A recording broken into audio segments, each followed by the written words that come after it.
This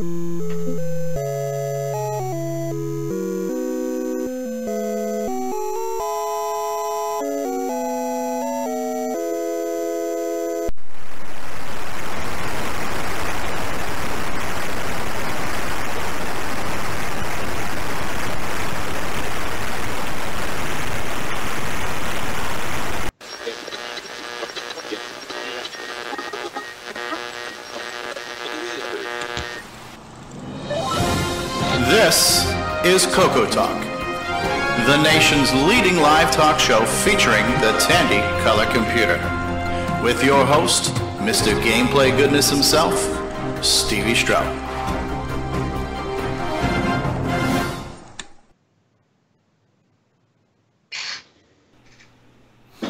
All right, and here we are, ladies and gentlemen, boys and girls, children of all ages. Welcome to episode 28 of Cocoa Talk. This is the all things Tandy Assembly edition of Cocoa Talk. This is the Tandy Assembly pregame show. This is the Christmas Eve before Tandy Assembly, if you will.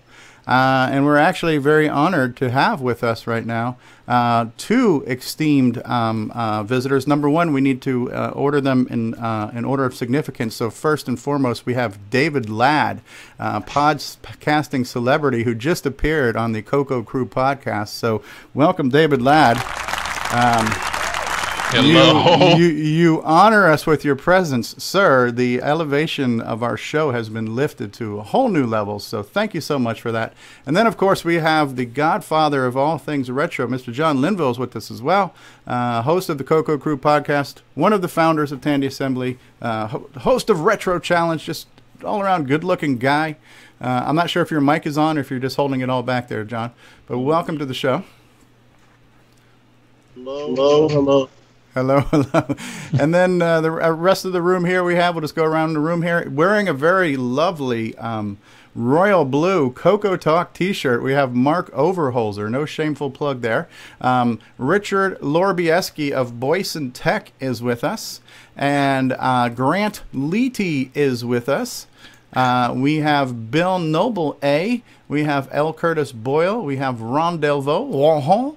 Barry Nelson, and all the way from the UK, I believe Karen Anscombe is trying to join the call right now. So welcome everybody to Cocoa Talk, and thanks for being here on Tandy Assembly's Eve, sort of. Weekend Thank you for having me. Yep. Hello, everyone, and if you have not gotten enough floppy talk on our show, you can check out David's interview.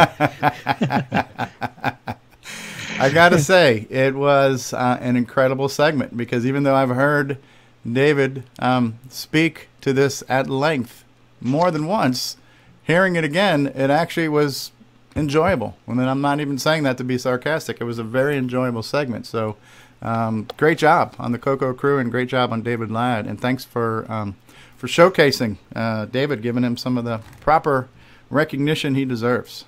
That we never give him here. I was going to say it was John's idea. You guys are just letting all that beautiful content go to waste. So here we are. John, can you confirm or deny if we're showing up on the Tandy Assembly stream as well? Look over there. Yes, we appear to be.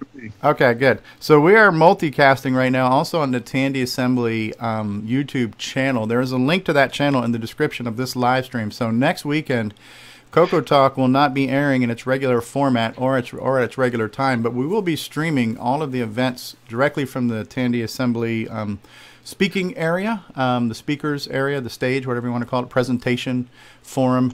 We'll be live streaming all of those events, and Saturday night we'll have kind of a round table, which will be a live version similar to Cocoa Talk, but it's not going to just be the Cocoa folks. We'll have the Cocoa Crew, we'll have the Trash Talkers, we'll have Randy Kindig from Floppy Days, and as many people from Tandy Assembly who want to be part of the conversation too. So that should be a nice little fun live discussion next weekend. So definitely looking forward to that. And so, yeah, so that's what we're going to talk about this week is Tandy Assembly. Much like this show started in anticipation of Cocoa Fest, we now have two exciting things to talk about each year, and this is the one. So of us in the room right now, I know John Linville will be there at Tandy Assembly. Richard's going to be there. Grant is going to be there. I am going to be there. Who else is going to be at Tandy Assembly that's on the panel right now? I will not. Okay. Yeah. I will still be working overtime that weekend, so good thing I didn't book it. Sadly, I won't be able to make it. Yes. Same here. But the legend of David Ladd and his floppy knowledge will live on. So I actually learned something because I thought a sector was a physical portion of a disk. I didn't realize it was kind of software defined. I always assumed a sector was a hard-coded thing that was part of the construction of the process. And so that was interesting. To actually hear that. Well, on the Apple II, they used to call them soft sector because they didn't use the timing hole. It was all based on just how you wrote the disk out. Yep. So, Actually, any disk that only has a single index hole is a soft sectored floppy. There are disks that have multiple index holes, and those are hard sectored floppies. None of the systems that we would typically deal with would use them. There's, I think, some old CPM systems and some other systems that use hard sector disks. Yeah, the ones I saw were from IBM. They were the 8-inch ones. Like some of the System 36 machines had those. Yeah, they had them. So, and yeah, as you rotate those disks, you'll actually see that there are like multiple holes, multiple index holes punched in the disk. If you rotate a color computer 5 1/4-inch floppy, you'll see that there's only one single hole. And even though it uses that index hole, it's still a soft sector disk because it uses that hole once, but then the rest of the sectoring is set up by the software. Interesting. Though, as Mark can probably attest, the original Apple doesn't even use the index hole, if I remember, at all. It's totally based on software timing. Totally soft. I can attest to that as well. That is correct. There is no encoder, optical encoder in there. Yeah. That's interesting. So that's something I just kind of took for granted, that I assumed it was a physical thing, but it is obviously it's a kind of a logical, dynamic thing. So that's and oh pretty God, cool. we're talking about floppies again.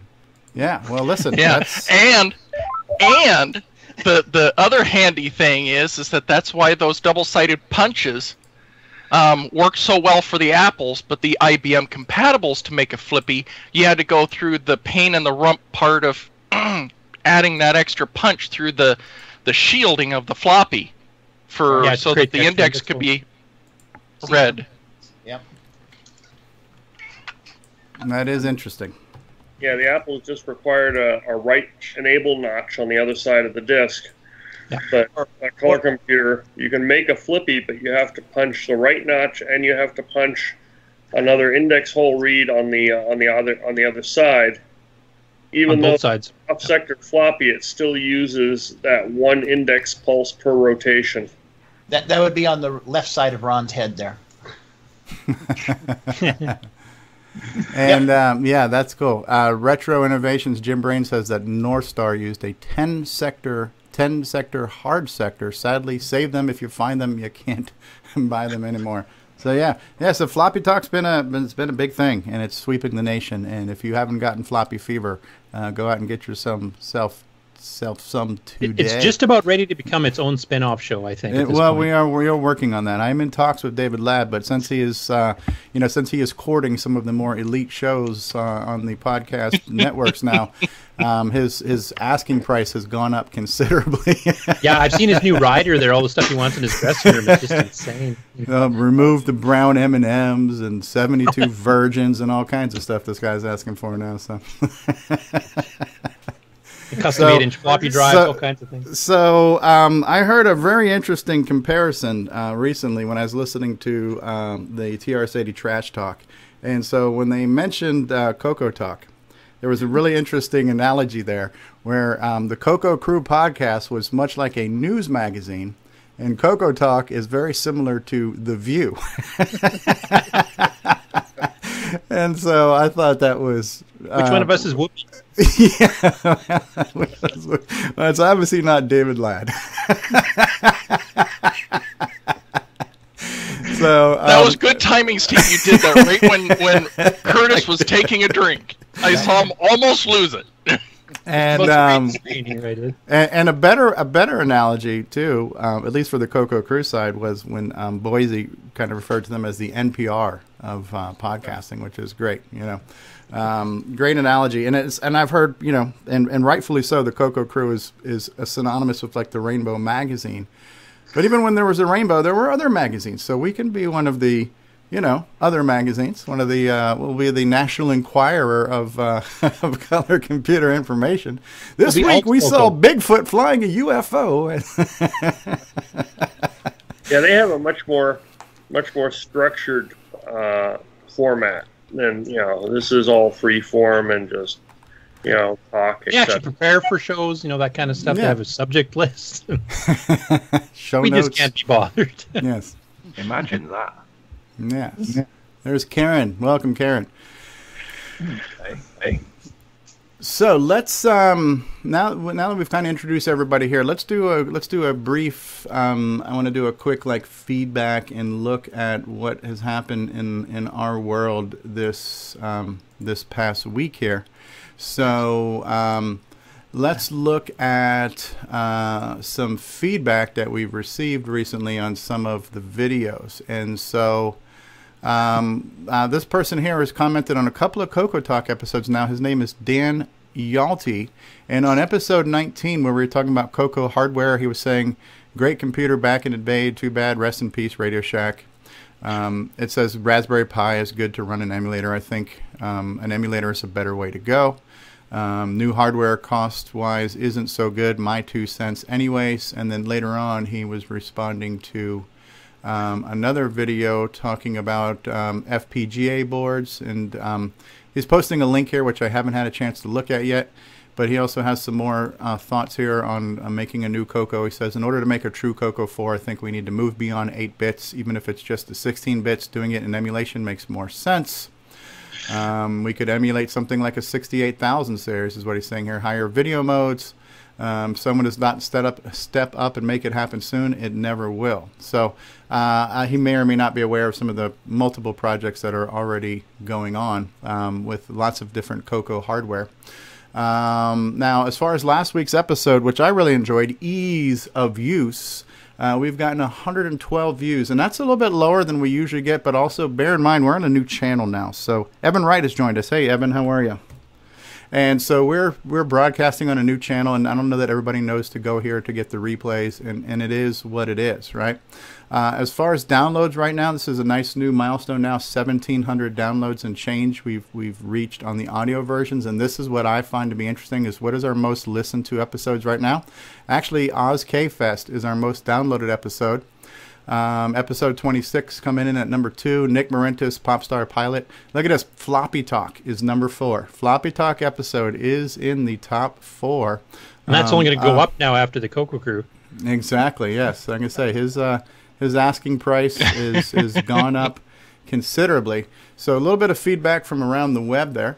Yeah, it's nice. Evan writes here, hey Evan, it's nice to be recognized by the community and by other people who are doing what you do, and I thought that was kind of cool. So this has been kind of a cool month for us, being kind of getting some airtime in other places. So later on I'll show the Glenside newsletter where they give us a nice little write-up on what Coco Talk is.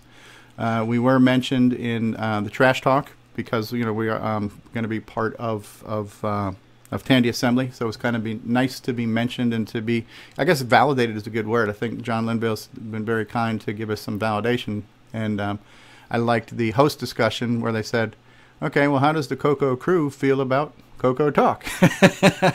Didn't see that one coming, but that was interesting to see that brought up, and basically everybody say, "My spot." Yeah. So, I think the great thing about this is that we are kind of both providing some content that can cross-pollinate these shows, because at least once a month now we'll be able to talk about what was discussed on the podcast, and that's going to help feed some content for us. And now at least some of the things that we're doing are now making their way to that podcast, which is a nice testament to Ron's Garage. It's a great segment. The things that you show off are, you get a nice collection. David Ladd and Floppy Talk. Great topic. So hopefully this will continue to help feed each other with content and some synergies. So. Yeah, and I like the fact Great that they stuff. mentioned that like a platform that had way more computers sold than we did. Like the Commodore only has one podcast, so Yeah. the fact that we have two that are sustaining and actually still, I think, improving in numbers is a good sign. Definitely. Yep. More dedicated fans. Yeah. Yeah, rabid, I believe, is the correct term. That's what I like Hey. most about that Computer Chronicles episode, is whatever year that dates back from, 90 or whatever, and that even then all the Coco users were crazy. Yeah, that's right. why are you still holding on to this stuff? Well, we just like it, and, Yeah. here we still are. How does Stuart Chaffee put? He put something like people are still cuckoo about their cocos or something along that line. Something like that. We got to find that soundbite, right? Yeah, I have my main computer back in the day was always a Tandy color computer. I had computers I had before that, and I've had a number of computers I picked up after that, of course. But the Tandy was always my favorite. I actually didn't. Back in its heyday, I never owned a Commodore 64. I have one in my retro computer collection now. I like it. It's a nice machine. Actually, it's a 128, a Commodore 128. And it's a very nice computer. It's certainly got some hardware advantages as far as sound, for instance, over a color computer. The interesting thing is the programming environment. It's much harder to write stuff that is multitasking or relocatable on the Commodore because of its CPU structure.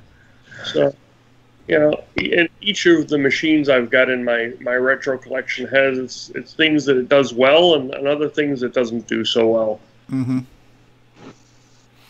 I think that's one of the fun things about adulting at this point now is that we have a little bit more dispensable income than we had when we were younger, and a lot of things now you can afford. Like I got a TI 99.4A for $40. I would not have been able to purchase a TI for $40 when it was a new product, So you can sometimes pick up a deal. So the combination of having some money to burn and things being a little bit more affordable allow you to perhaps even experience things that you didn't have back in the day. And that was another great host discussion: is when is enough, and what are your rules and parameters for your hobby?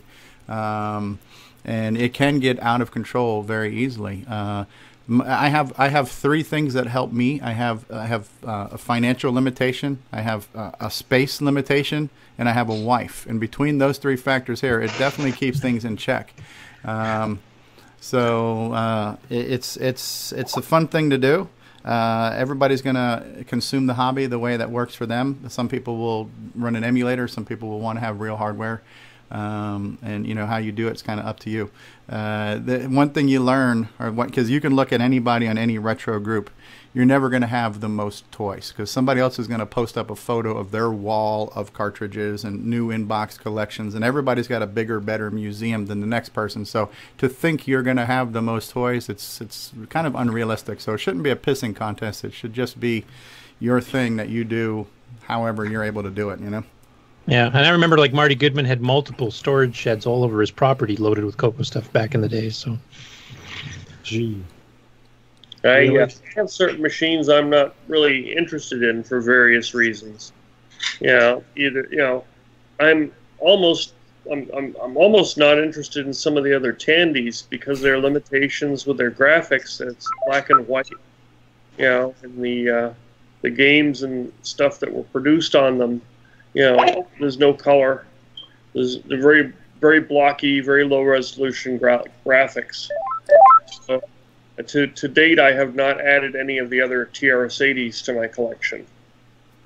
So even though the Coco is one of my favorite retro machines, the other Tandys not so much.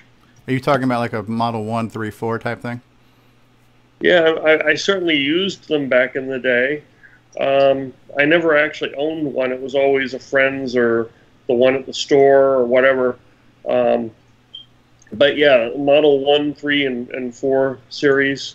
I did at one point, and I sort of regret, but not so much letting it go, was I did own a Model, it was a 6000. It had been upgraded from a 16.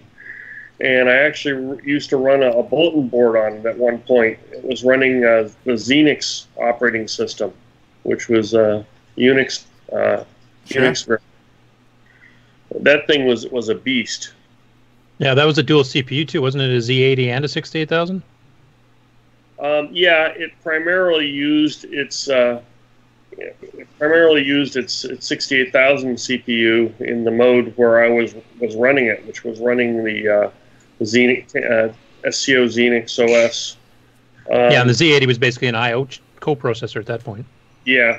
Earlier in its when it was originally manufactured as a Model 2 in that line, the Z80 was the primary CPU, and it would run either CP/M or Tristos. I ended up letting it go. I sort of regret letting it go. I would, but the thing it ran very little in the way of games and stuff like that. It was basically a business machine. It did a very good job of running my bulletin board, but not much in the way of gaming content on it. Right. Hey, John, how much time do you have? Are you pushed for time, so maybe we'll get you to talk more about the event before you have to go? Are you able to hang for a little bit? I don't have any plans, so, I'll be here the whole time, more or less. Okay, well, I'm going to say...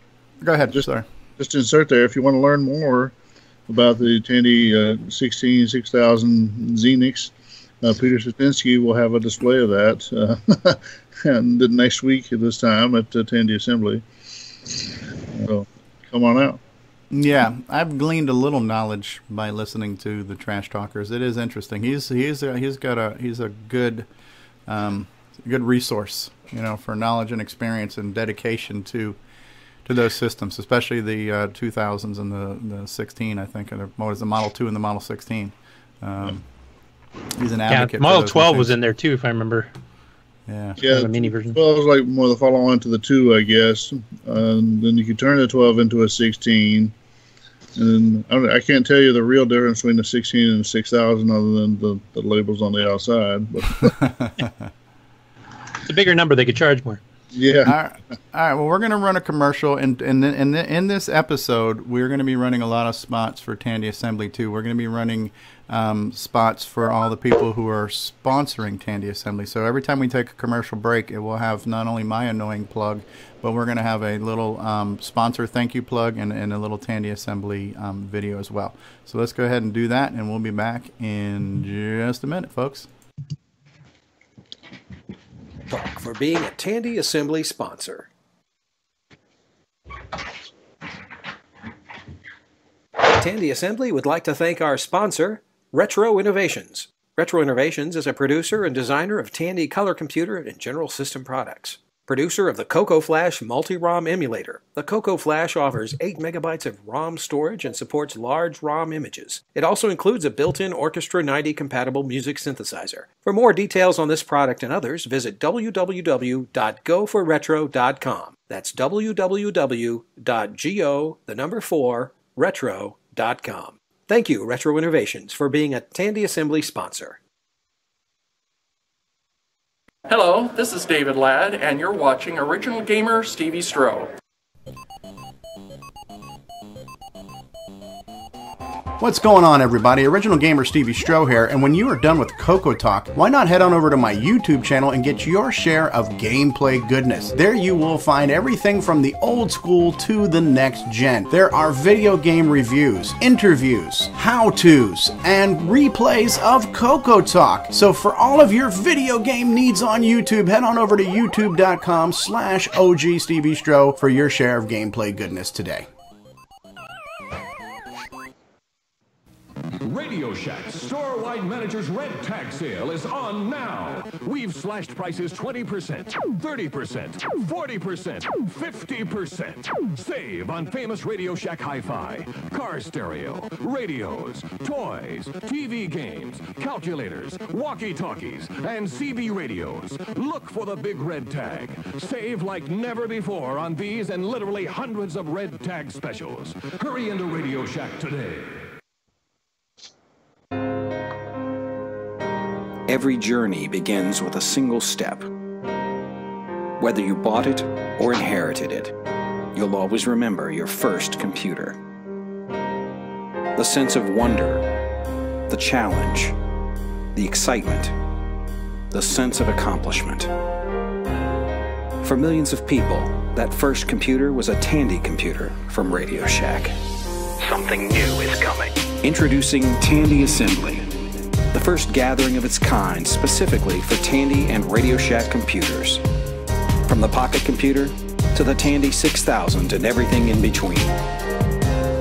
If you began with the original TRS-80 computer, the color computer, business systems such as the Model 12, or any of the wide array of MS-DOS compatible laptops, desktops, and servers, we invite you to join us at Tandy Assembly in Chillicothe, Ohio, October 7th and 8th, 2017. Every step of the journey has a story. We invite you to share yours. Tandy Assembly.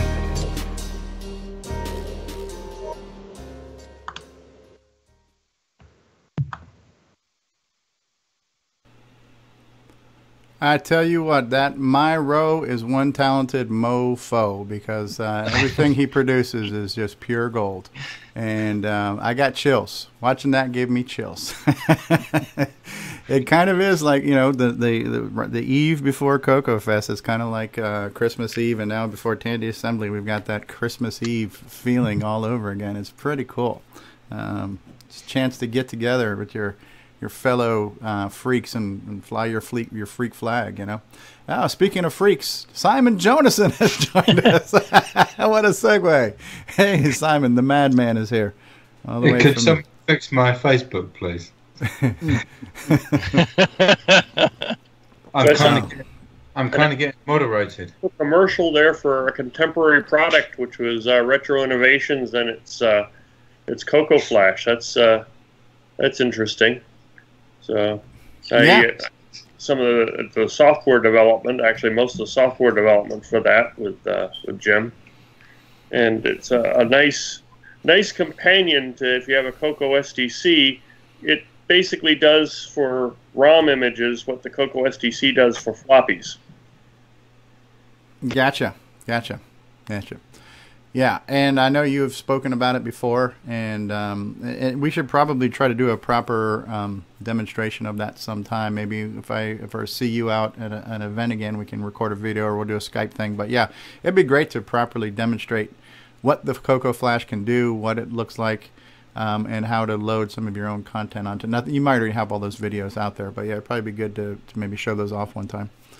It's definitely a good product. There's a video I've posted out on YouTube that shows it from, you know, a point of view of using the machine, you know, with the Cocoa Flash in it. Once you've got the ROM images loaded into the Cocoa Flash, how it holds ROM images and how you can launch multiple ROM images, etc. The programming a new image, that procedure has changed a couple times. I've made it a little bit more easy to use. There's that ease of use again. But ease of use, which is definitely important. But yeah, I had to. I've finally got that streamlined down to the point where at least it is a manageable procedure to add a new image in there. It has been for a while, and but I don't have any video showing that. How you add a new image onto it yet, but I do have something that on YouTube already that does show it, you know, in operation, playing a couple games off of it, etc. So okay, yeah, maybe you and I can work on that sometime. We'll get together and maybe try to record something. That'd be kind of cool. Mm-hmm. Very, very cool. And John Strong is with us. Hey, John. Sorry about that. There's so many faces popping up in the Skype call here. How you feeling this week, John? Any better? A little bit better. Trying to take it real easy. Now, I don't recall the final outcome, but are you going to be at Tandy Assembly this weekend coming up too?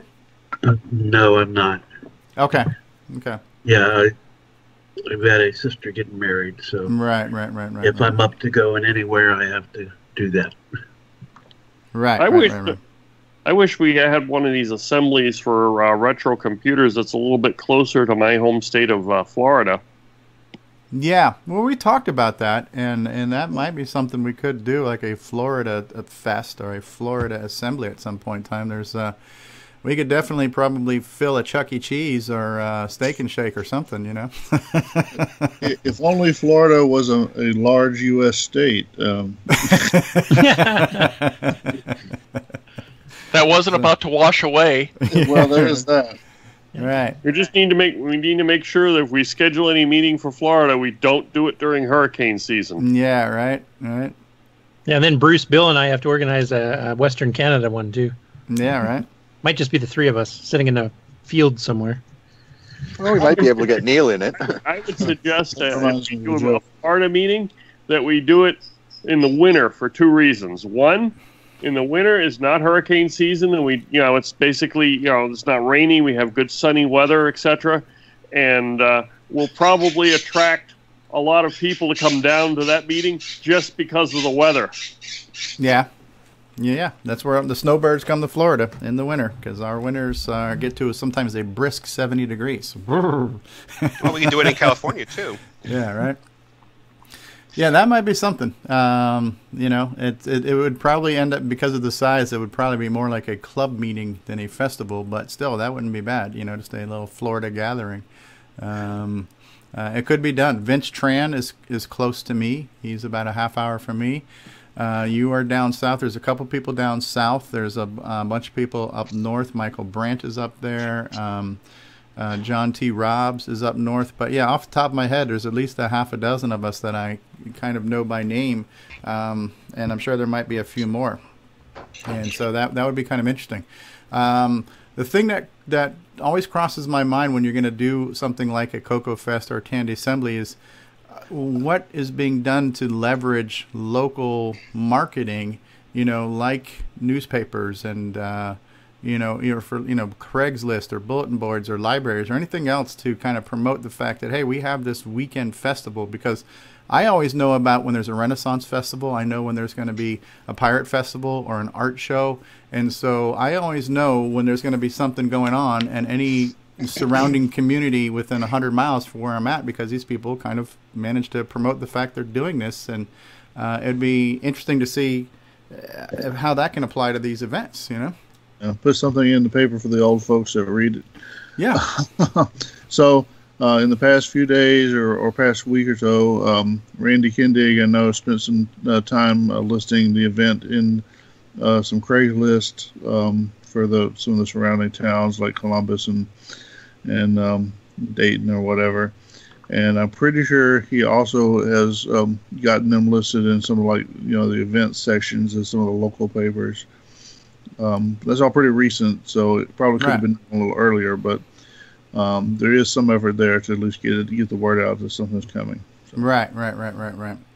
So yeah, that's something that would definitely help. I've come up with, and nobody steal this from me, but this is going to be something I'm going to put on my slideshow at my Tandy Assembly presentation. But I'm going to talk about when you want to establish something on social media or like on the internet, like a broadcast. The old saying is, if you build it, they will come.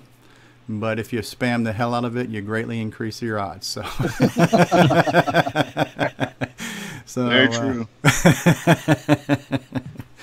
Yeah, but all indications point to Tandy Assembly being a huge success on a lot of levels. And I just think, if we get 45 people there and we're all just having a good time, that's successful. But I would estimate there's going to be significantly more than that. But what got me going to Cocoa Fest was the Cocoa Crew podcast, because you had somebody championing it and talking it up and creating the interest. So there's not just one podcast at this point now, too. There is technically 3 or 4. So you have the Trash Talkers, you've got Floppy Days. We have been plugging it here and on the Cocoa Crew as well. So there's definitely a lot of fanfare helping to spread this word, and so I think the buzz and the interest is definitely there. Yeah. So, Steve, it's kind of before your time with the community. I'm sure Curtis will remember that we had some Skype calls that were kind of on a monthly basis, I think, several years ago. and we get some of the well-known people, I guess, is me and Boise and Steve Bjork was in on them, and Tim Lindner and a few other folks, and they were kind of, well, they were more like just get together and talk, but that always came up as a topic there is, how can we promote Cocoa Fest better or at all, really? Some of them did, some of them became a little bit less complaint about Glenside thing, but so anyway, so it's been a long-standing thing in the community is, hey, we've got this, we should talk about it more, and see if we get more people to turn out, and just nobody really did it. And so that's kind of was part of the inspiration for what I started doing with some of the blogging, and then eventually to the podcast and whatever else. And like you say, I think it's sort of a self-fulfilling thing. You stand up and talk about how great it is, and other people come and say, hey, that actually was pretty cool, and then they tell people about how great it is, and and they tell two friends, and they tell two friends, and so on and so on and so on. Anyway, sorry, that's another old reference. I hope some of you old guys. No, I get it. And giving, targeting your advertising for it to people that will be of a like mind, like other retro computer groups, etc. Like doing a generic newspaper. I know we used to do that here for Coco stuff, and we used to have a couple of not really trade shows, but just more like exhibitions that we used to do at the malls and stuff. And attendance didn't really go up whether we advertised or not, because your average computer nerd already knew this type of stuff was going on for the various platforms, and they didn't read the paper to look for this stuff. So it wasn't a very good return investment, at least back then. I don't know, maybe that's different now, but I think we start targeting maybe some other tech podcasts, even stuff that's more modern, or some of the YouTube pages, et cetera, that are that, and maybe see if they can maybe promote it a little bit. That might help. I was thinking that since Florida is all the way down here in the corner of the U.S., unlike Chicago, it's a little bit more centrally located. One of the things I could do, we wanted to organize a meeting for that, is to, put in some of the other retro computer folks as well, not just color computer. And I have, I've mentioned on this, I have TI-99, I have an Apple, I have a bunch of other machines as well as just the color computer, So, and I think that as retro computer enthusiasts, these users of all these old machines, we have a lot of stuff in common that we can talk about. Oh, Mark Overholzer is a good example of that. Definitely, yeah, yep. Yeah, the question just becomes: is there any other way you can get? Because so the people who would come anyways, or who would know about it, or would know how to search for it, they're going to find it, or they're going to know about it. But the idea of getting just a casual person to stroll by and check out this thing, reaching out to people who aren't necessarily directly retro, but what happens if you're just like, hey, honey, what do you want to do this weekend? Oh, look, here in the paper it says there's this Cocoa Fest, and it's been going on for 28 years, and they're talking about a 35-year-old computer. You know what? For craps and giggles, let's take a look and see what these jackasses are doing. You might get some random. It's really more about the effort and just trying new things and seeing if you can get more people to come. And I've got no complaints about the attendance of Cocoa Fest. It's been nice, but if it was. I don't know if you guys have noticed this about me or not, but I'm a slightly overzealous when it comes to trying to promote things. Just slightly. I had no idea. Borderline annoying, but if it's something that you are invested in and it's something that you want people to perhaps take a look at, it's nobody's going to just go out of their way to check you out. You have to reach out, and there's got to be different ways to try to reach out and expand your sphere of influence. So just try different things. I'm involved with space stuff. I have observatory, and I have telescopes, and I found an article on Model 1 being used with a telescope, and I was able to post that in a couple of the places where I hang out for astronomy stuff, and then I got some people talking about their first computer being a Model 1 or a Coco, and I directed them over this way. So yeah. Maybe, even from that angle, what I know and other things, maybe that'll be a way to draw other people from the periphery. Yeah. I think all these things are, because sometimes I'll be in a different retro group and I'll be watching that group and they'll post a random thing about something that has to do with the TRS-80, and then that's your chance to comment in and say, oh, that's cool, yeah, you like this, and by the way, here's a podcast you can check out, and here's a YouTube channel you can check out. So when I see these random postings on other groups I'm a member of, I take that opportunity to strategically share some other resources that if anybody found that post interesting, they may find these other things more interesting too. Do you guys have a gut feeling about somebody who refers to our computers as trash 80s? I'm not a fan of the term. I'm not either. I think the people, it's almost like being a person of color having the right to use the N-word. If you own one and you're loyal to one, maybe you can say it affectionately, but from the outside, I look at it as not flattering. It wasn't a term of affection back in the day, I'll tell you that. I know some people claim that now, but I don't think they were in the community back then, because it definitely wasn't. That was like Commodore versus Crapple versus Trash 80. Like, everybody was dissing everybody else back then. Yeah. Those rotten apples. I just sort of overlook it these days. A lot of people just use it as a term of, nickname, etc. for the machines, whatever. I as I said, I sort of had a low opinion of their black and white block graphics line myself. So, but whatever. Each of the machines had their strengths and their weaknesses, what they did well, what they didn't do well. Yeah. Michael Newman in the chat says he's never been a fan of that term either. Glad to hear that, Michael. Who's the guy who does who did all the assembly books that the Coco Crew interviewed, as well as William Barton Jr.?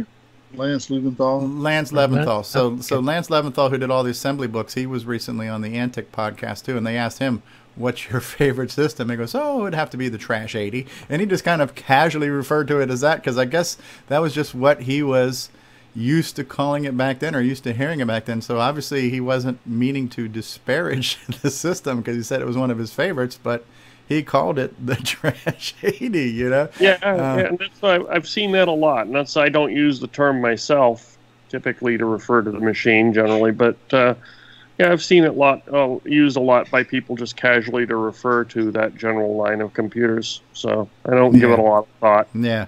Solstice is saying too in the live chat, never liked Trash 80, given the TRS-80 was not a crap computer, but it was an ingenious effort by Radio Shack to get computers into everyone's hands. Yeah, agreed. Maybe I should make a graphic, with the cross through it. Yeah. No Trash 80 spoken. Trash. Yeah, and it's ironic that the TRS-80 podcast calls themselves the Trash Talkers, but obviously it's a play on words, and it's a tongue-in-cheek thing. Yeah, they're a fan of the platform. So I do remember back in the early '80s, Rainbow Magazine in the letters page when they were arguing what to call the TRS-80 color computer, everybody was saying no Trash 80. We don't even have a Z80 in here, but there was an argument between 80C and Coco, and eventually Coco won, but. Right. Oh, so you actually said a Cray computer. I saw the Cray, but I thought that was a typo there, Solstice. He's saying, no, the TRS-80 was not a Cray computer, right? When the Cray computer was a supercomputer. Yes, granted, it wasn't a supercomputer, but it was still a valiant effort to get computers into the hands of the public. We had a Gray computer. It was a Gray, Battleship Gray. And Nick Marionettes. Silver. Yeah, Nick Marionettes is in the live chat, biggest supporter of Nitrous 9 out there. Ease of use. Yeah, not a fan of that at all. And I think Mark Overholes and I were talking about this recently too. We were just chatting in a car drive. But what do you think about being called a geek if you're in IT? And honestly, I'm not a fan of that either.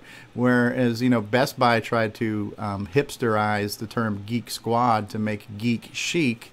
And I will admit that in general, I am a geek. The fact I'm playing with a color computer and I collect old things and I have action figures on display and I have comic books and things like that, yes, I'm not going to defend the fact I'm a geek. But when it comes to the fact that I do IT for a living, I don't want to think of myself as a geek or be referred to as anyone's geek. You know what I mean? I'm a professional. I've spent many years. Maybe we should have a pocket protector with the Coco Talk logo on it. Actually, you might qualify as a nerd instead. I'm not sure. They're just not. I might buy that. Yeah, David Ladd is known to wear a pocket protector on many occasions.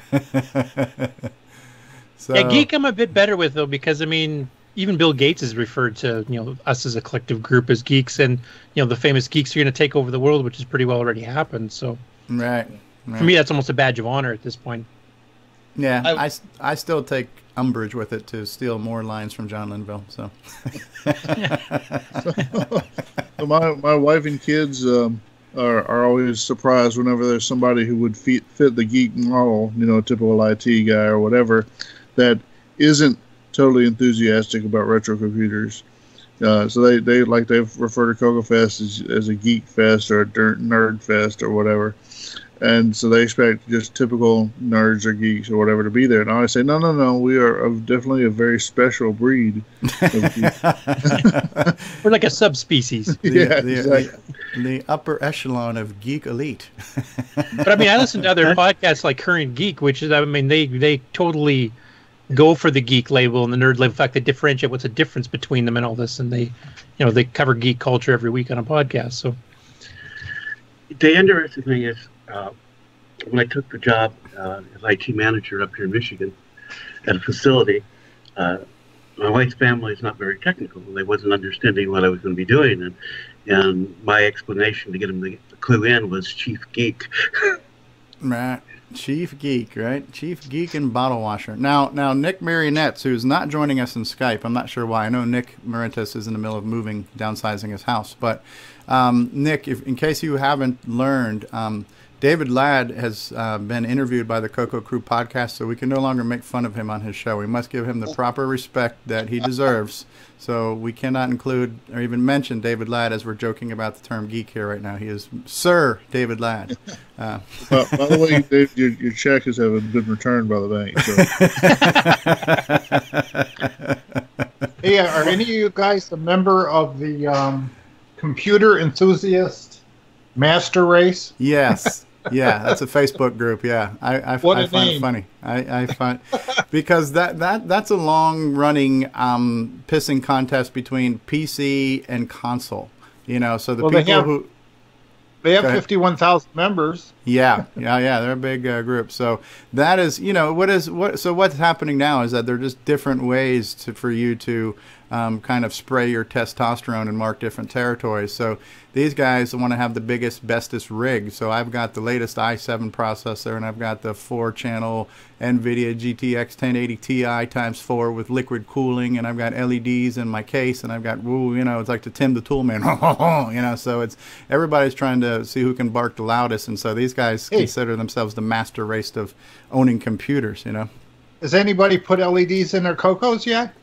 We talked about that. Has anybody? I haven't, but it's cool. Yeah, there's been power on off ones, upper lowercase switch ones. I've seen all kinds of them. Hey, I actually did one back in the day as well. I actually did that Turbo Light thing back about 25 years ago, which you boosted up the signal to the 1.78. It would have the little light that would come on. Oh, neat! So you were in turbo mode. I remember that button on the old 46 machines.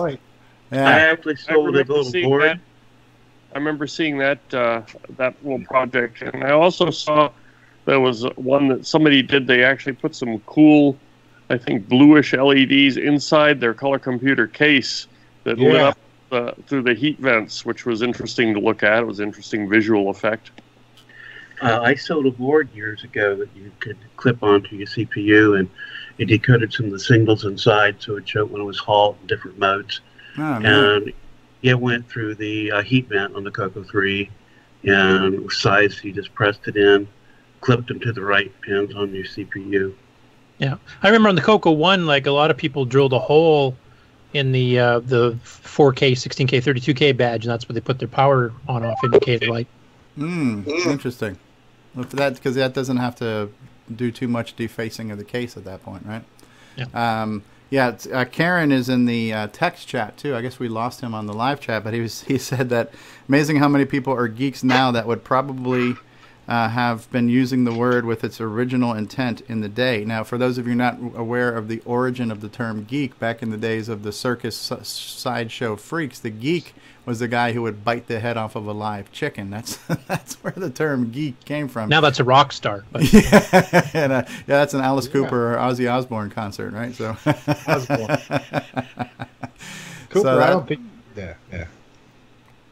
Yeah, speaking of power indicators, the fact that the color computer does not have any sort of power indicator on it has always been a little bit of a thorn in my side that's irritated me. Is like, you know, I can't tell.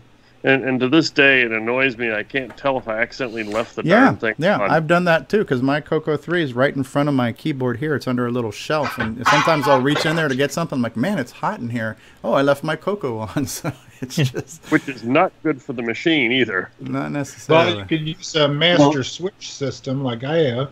Yeah, that's what I do. I strongly suggest for anybody who's running their color computers these days to hook it in some sort of a switched power outlet or something, because of the fact that even if you turn off the power switch on the color computer, the high voltage section of the power supply is still running. It only switches the low voltage output on the supply with that switch on the back of the machine.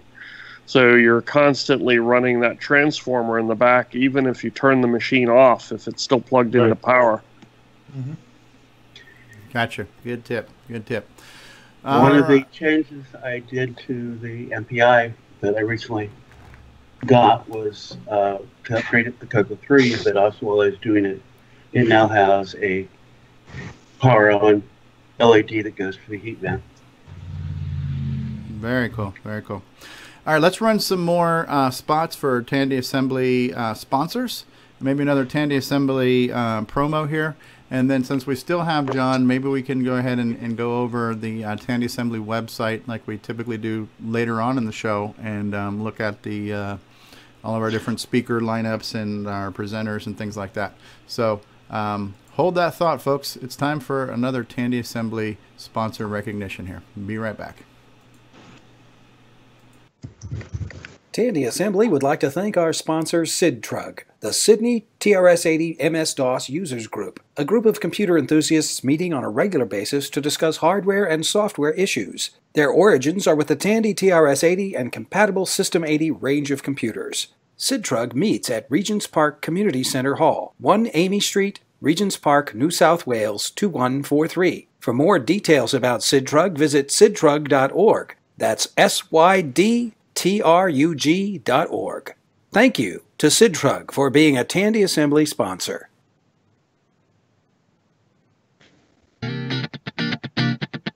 Something new is coming. Tandy Assembly. Tandy Assembly is about Radio Shack and Tandy computers. Tandy Assembly is about interacting.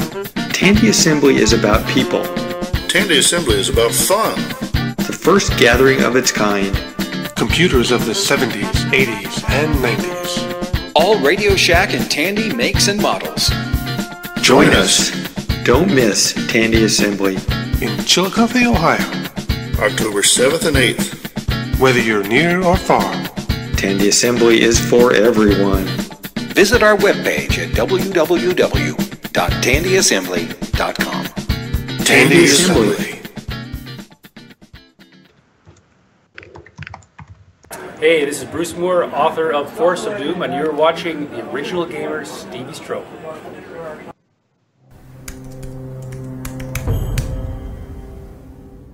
Are you ready?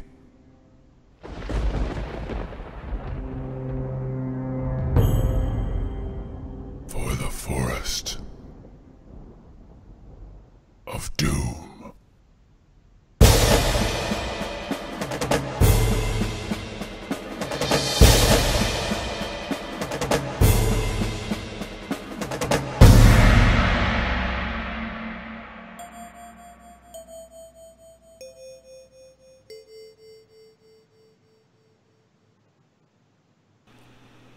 You got to love that. November 2017, I think. The best release date ever. That's another title that we're definitely looking forward to seeing here in the near future. Will be Bruce Moore's Forest of Doom. And we got to hear one of Bruce Moore's little spots on the latest episode of the Coco Crew podcast this month, too. So it's great to see how all these community projects are getting the airplay that they deserve. So one thing we have to do is we have to get Bruce on for a demo of the game, because I don't think too many people have actually seen it. Yeah. Well, he like the actual gameplay. Yeah, he has mentioned that we will do that in November. So one of the first Saturdays in November, we will debut it here on Coco Talk when it becomes available to the public. And it would be interesting to see that on a ROM cartridge too. And we have heard that basic games can be put on a ROM cartridge. So I don't know if that's still something that might happen. I know he has a distribution method where he's going to be selling the book or the strategy guide to go with it, and you'll get a download link from that book. But it might be neat to have maybe a limited run of some tangible copies of the program. That might be kind of cool. So if only we knew a guy. If only there was a source for either, I don't know, cartridge cases, maybe circuit boards, I don't know, maybe a production facility, maybe somebody who could put it in a box and shrink wrap it for us. You're just dreaming at this point. No, yeah, I've definitely crazy talk.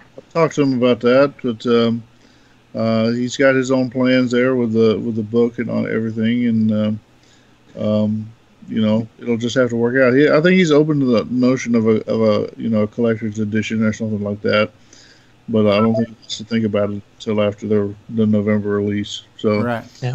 And you're kind of busy with Rick Adams stuff right now too, aren't you? Well, I've actually finished up with Rick Adams stuff for now, but other than, I'm sure there'll be people who want some after we sell out. But right. What was the total production run as far as number of units of Bomb Threat? It's going to be was 2 dozen, okay. And then a couple of those are already marked, like for Rick or whatever. So okay. So yeah, I'm going to wait until the Coco Fest in Chicago to pick up mine because I want him to get him to sign it. But just I won't be ordering it right off the bat, but I will be getting one. Cool. There you go. We got to support our community, right? If you don't support the community won't exist. So we got to support the scene. So Tandy Assembly would like to thank our sponsor, TRS 8-Bit. The TRS 8-Bit newsletter is a treasure of information for anyone interested in using, maintaining, or repairing a TRS-80 computer. Each issue features useful technical articles, amazing retro advertisements, and practical articles on making repairs, maintaining, and improving your TRS-80. If you own a TRS-80, you owe it to yourself to read TRS 8-Bit, edited by Dusty Miller. Visit TRS 8-Bit at their website, www.trs-80.org.uk. Thank you to TRS 8-Bit for being a Tandy Assembly sponsor.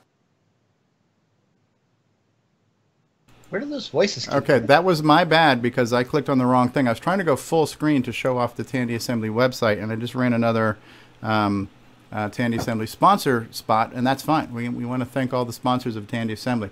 So here we are on the website, and it is tandyassembly.com is the website for those of you who have not been watching our show for the past 6 months.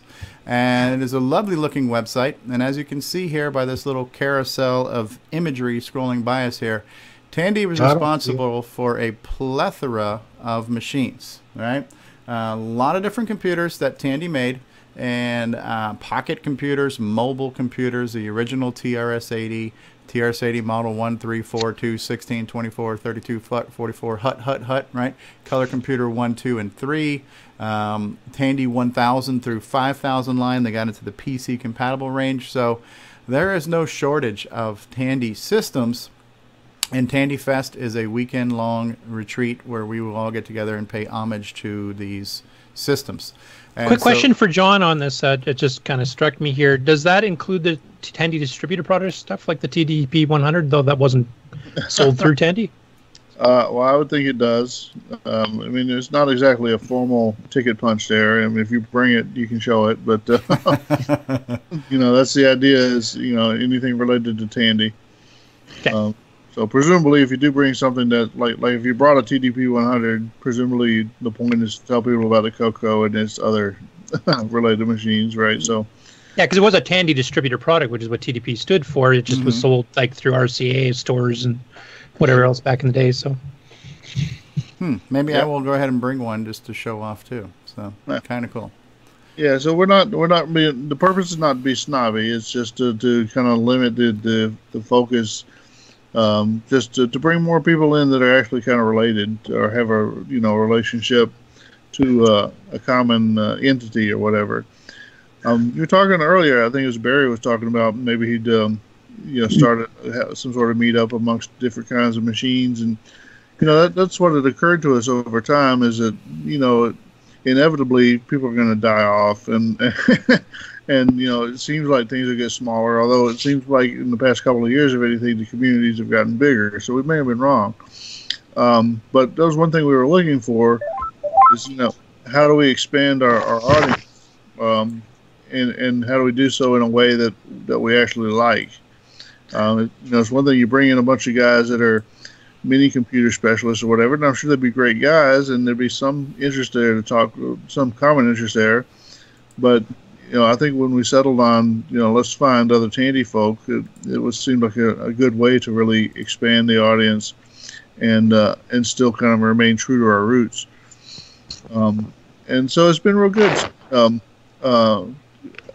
It's worked out real well dealing with Pete and Randy, the trash talkers, and some of the others like Ian Maverick or whatever.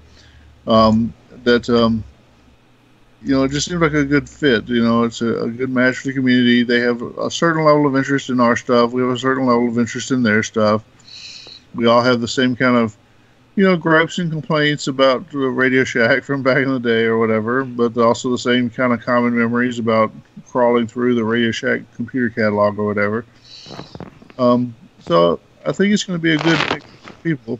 And like you said, I think we've got, a healthy room, a healthy number of rooms have been rented out or reserved for the weekend, a couple of dozen or whatever, 27, I think. We certainly have pre-sold a lot of tickets, and we sold out our tables. So I think it's going to be a successful event. Looking forward definitely to spending some time with you guys and some new folks and enjoying all that Chillicothe has to offer. One thing I'm really going to be curious of, I've known a few other local ones back more in the day that actually did the TRS-80 line, including the Model 1s, 3, 4s, 12s, 16s, etc., and the Coco.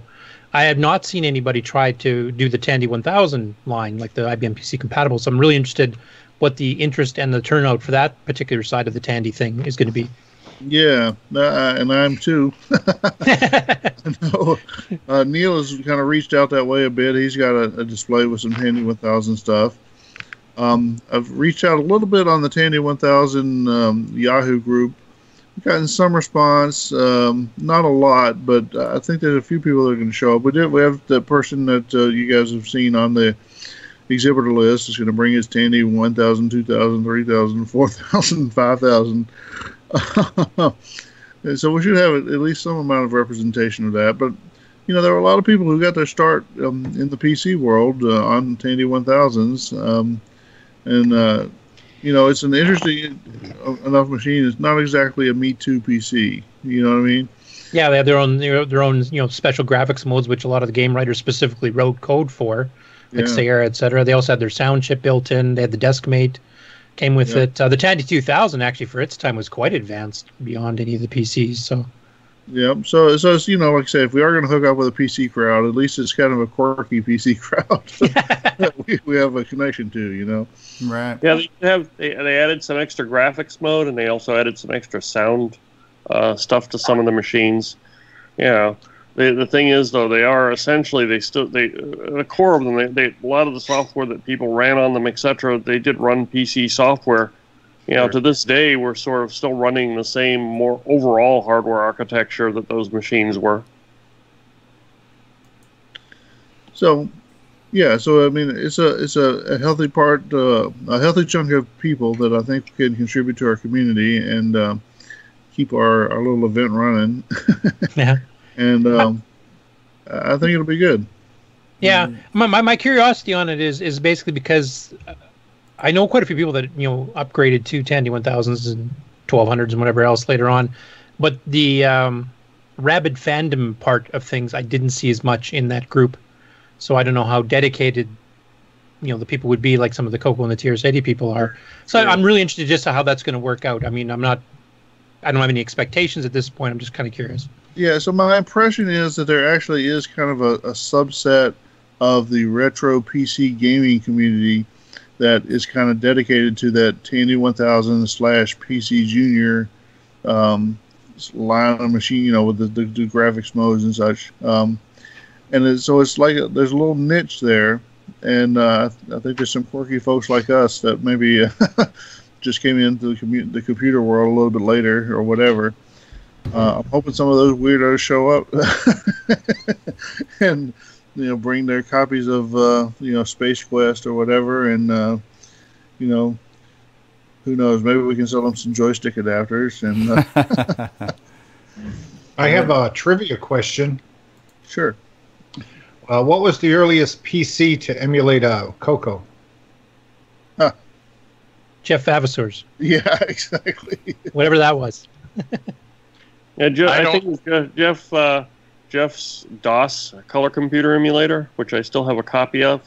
It's a fairly effective emulator. Yeah, and it ran on I think it required only a 286, didn't it? It didn't run that fast, but I think it would run on it.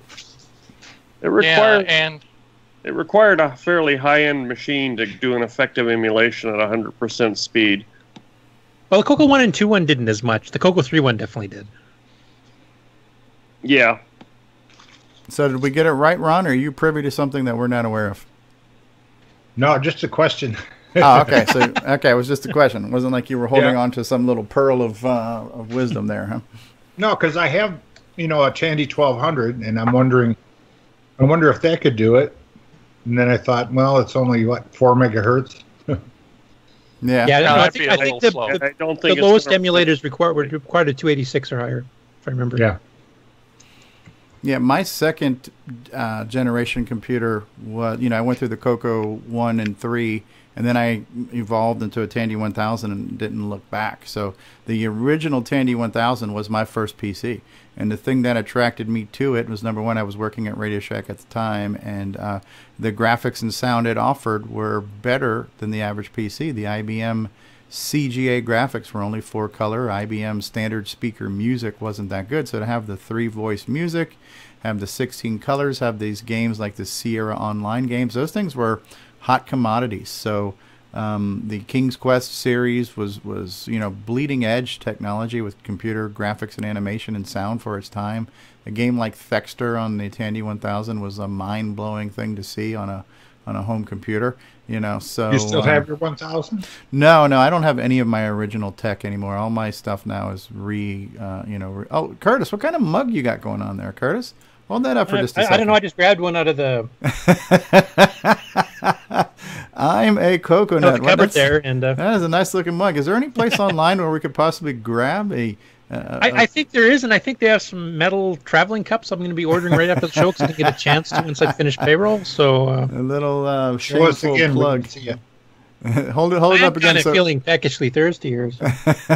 There you go. Yeah, it's retro swag shop. The IBMs of the day were 4-color graphics and a single bit, basically beep sound, and that was about it. Yeah, Apple II sound basically is what it was. Yeah, so the Tandy 1000s and even the Coco compared very favorably to those machines of the day. Sure. All right, well, let's look at the website. So we're looking at the homepage here. Now you see a nice little banner. So we've been reviewing this every week now, since this website has been up. So I guess we'll go ahead and start by looking at the speakers. And this lineup hasn't changed too much. Rick Adams was the most recent keynote addition to the speaker lineup. So Scott Adams of Adventure International fame is one of our speakers. Don French. The true story of the making of the TRS-80, and by listening to the trash talkers are saying that we're going to hear things now during this presentation that he hasn't said anywhere else before, so we're going to get some new dirt on that, so that's going to be interesting. Lance Miklas, and I'm not as familiar with Lance Miklas, so I don't know if, John, if you want to chime in on that? And I don't know a lot about him either, honestly. I think he worked with Adventure International and did some. He made a handful of games for the TRS-80. And I think TRS-80. something for the Coco, too. He made a space... Yeah, he made Star Trek 3 for the Coco, which is on my webpage if you want to see it. And it's still my favorite Star Trek game. Okay, excellent. We'll have to review that at some point in time. Okay, I know he was interviewed for the Get Lamp documentary by Jason Scott. That's one that you can find on YouTube. Okay. And our very own Rick Adams will be giving a presentation as well on the resurrection of Bomb Threat. We've been following that story closely. We will be purchasing and owning Bomb Threat at Tandy Assembly. It's really exciting. That directly involves John now, too. Yeah. John Linville is going to basically wrap up the show. So I think Pete Satinsky's actually going to speak just after me. I thought originally I was the last speaker, but okay. So the lineup has changed. We'll see that in a minute here. So Peter Satinsky, the history of the TRS-80 Model 2, myself, Brendan Donahue giving us the latest update on the Coco VGA projects, including having to hack Extended Color Basic for 64-column support, right? Because you got new screen modes, you got new print at commands, and all kinds of stuff that have to be extended to there. This one's new now, too. This is a new edition. So George Phillips, The Making of Tris Vid. So this is like a video player for the TRS-80, similar to John's video player and Zipster's, right? Some of you guys may have seen that on YouTube or on Facebook. They had the video posting with it's the the one where they have the Model 4 showing the Doctor Who intro, and they swap floppy disk about 3 times. That's going click, click, click, click, click, click, click, swap. Exactly. That's his demo. So he's going to talk about making that. So he has replaced Randy Kindig in the speakers lineup. So. Very nice. Oh, really? So Randy's not going to speak at all? No, he. Well, I think he has to leave a little early on Sunday or something. So kind of was convenient. So. Okay. Well, it's all right. And then this one I thought was really interesting as soon as I heard about this, but the idea of an Android-based emulator and an app store where you can get TRS-80 games, this I am really interested in seeing. And I think this is one advantage that the other TRS-80 line has over us is it's not tied into the basic ROMs. So to release this commercially or even to release it at all, there's no threat of some potential lawsuit going on there, I suppose. So that's going to be kind of cool. That I'm really looking forward to seeing. So these are the different speaking presentations that will be going on. And of course, then we have the exhibitor area. And I don't know if you still have a picture of the floor plan down here. I don't see it here now. But yes, so the exhibitor lineup is really taking shape here. And the exhibitor lineup, much like what we've had at Coco Fest, there's a different room for the exhibitors. And so we have Mike Rowan will be exhibiting. Is Richard still on the call? Yes, I'm still here. Okay, so Richard is Boyson Tech, and for those who are not familiar with Richard, well, he used to work for Tandy doing assembly and repair and stuff for the plant. So Richard has got a lot of real-world history working on Tandy systems. And Richard will also, kind of similar to what Mark Morlett has done in the past, if somebody needs some work done on a Coco at the show, he'll be providing the ability to do repairs and upgrades and things like that. And if you want to also speak, Richard, about some of your other offerings, like your SCART to HDMI cables and any other goodies you might have for us. Yeah, basically I'm going to be doing the SCART HDMI cables. I'm still making some more of them. They'll be available. I'm also going to have a limited amount of RGB to VGA cable conversion. It's all it is a straight through conversion from the connector from the Coco 3, and it's going to be a VGA, the 15-pin connector. So if you want to connect your 15 kilohertz monitor directly, you don't have to have any kind of other special cable for it. And then I'm also going to be selling the 6309 processors as well, and I'll also be able to install them if you need to. Okay. So I know both Mike Rowan and myself have gotten those NEC 71V monitors, so we're going to want those 15 kilohertz VGA cables. Right. Yeah, I'll have some of those ready. And then I have a question on the 15 kilohertz VGA cable. Now, because VGA is a digital, not an analog signal, Are you just limited to like 8 colors or something, like your 6? VGA is analog. Yeah, it's an analog signal. Well, I thought you had. Well, maybe I'm remembering it wrong. It could be. There's 6 bits of each color, and I think HDMI is digital. Okay, maybe I'm getting the two confused. And some DVI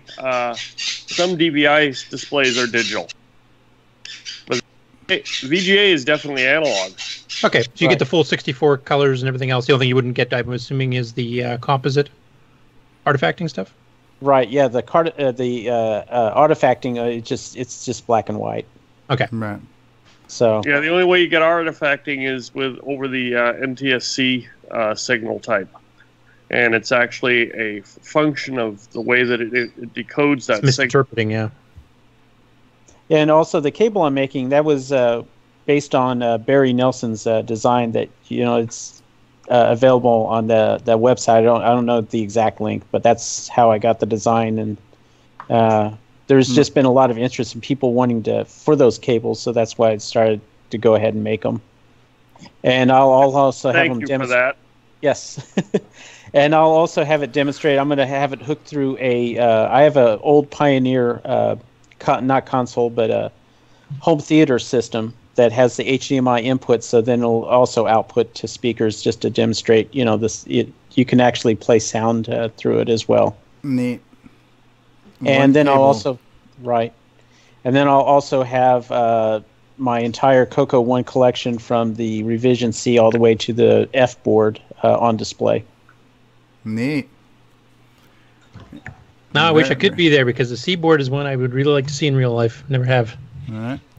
It's almost like touching the heron at this point when you get to see one of those things. Take lots of pictures, Steve. So Peter and Alex Zatinsky, that's Peter's son, will be showing off Tandy Xenix, and I believe they're going to have these things networked in some capacity. We'll be showing off some of that kind of stuff. We all know and love Cloud9. We know them from Coco Fest, so that's Mark Marlette and Sandy Weimer. So not only does Cloud9 provide a lot of different products like the Triad board for memory upgrades and some Coco RGB to VGA adapters, and he will do repairs and upgrades. But they typically also have a bunch of Coco products for resale, so you can buy old cartridges and manuals and books and mice hardware and things like that, hardware. So it's a nice little flea market of new and old stuff, and they're great folks. So now Peter Bartlett, I am learning more about him just recently, about all the projects that he works on by listening to the most recent Trash Talk one where they're talking about the things he's done. And so the thing that also John Strong revealed for us last week too, from his coming back from VCF Midwest, was that he's working on a cartridge you can plug into a Coco to get VGA out passively through the ROM pack port with no soldering or hardware required. So that's a neat project, and that will be on display. Might not be finished, so that'll be pretty cool to see though. Which again, I know this is probably brought up. I don't know if John, if you guys had this as a host discussion at one point in time, but the idea of a project registry might help for people to know what kind of coals are in what fires, and not that it would necessarily stop anybody, but just to know that efforts are being made, and maybe you could, not have to reinvent a wheel that's already halfway finished or anything else like that. Yeah, I mean, we have discussed that topic. I think we kind of came out against it in general, but it is good to know if people are working on stuff and want to tell you about it. It's good to have that in the community. So that's sort of our job and your job and the Facebook group's job is to provide that outlet, I guess. So as long as people are active on things, hopefully we'll all hear about it and know about it. It always amazes me the capacity for people to overlook what's been talked about. Right. Like the fact that people are posting comments saying, if somebody doesn't start working on making new Coco hardware, it's never going to happen. Well, there's at least 2 projects that already exist right now. So, yeah. So Randy Kindig will be showing Tandy's portable computers through the year. So probably from the Pocket computer to the Model 100 to maybe some laptops. Friend of the show and friend of the community, Jim Brain from Retro Innovations will be there, who we all know and love. Ian Maverick is the Australian version of Ed Snyder. He makes a lot of stuff for TRS Radio Model 1, 2, 3, 4s and stuff, and so he'll be showing off his stuff. He's also a member of the Trash Talkers Interesting guy. Brendan Donahue with his Coco VGA project will be there.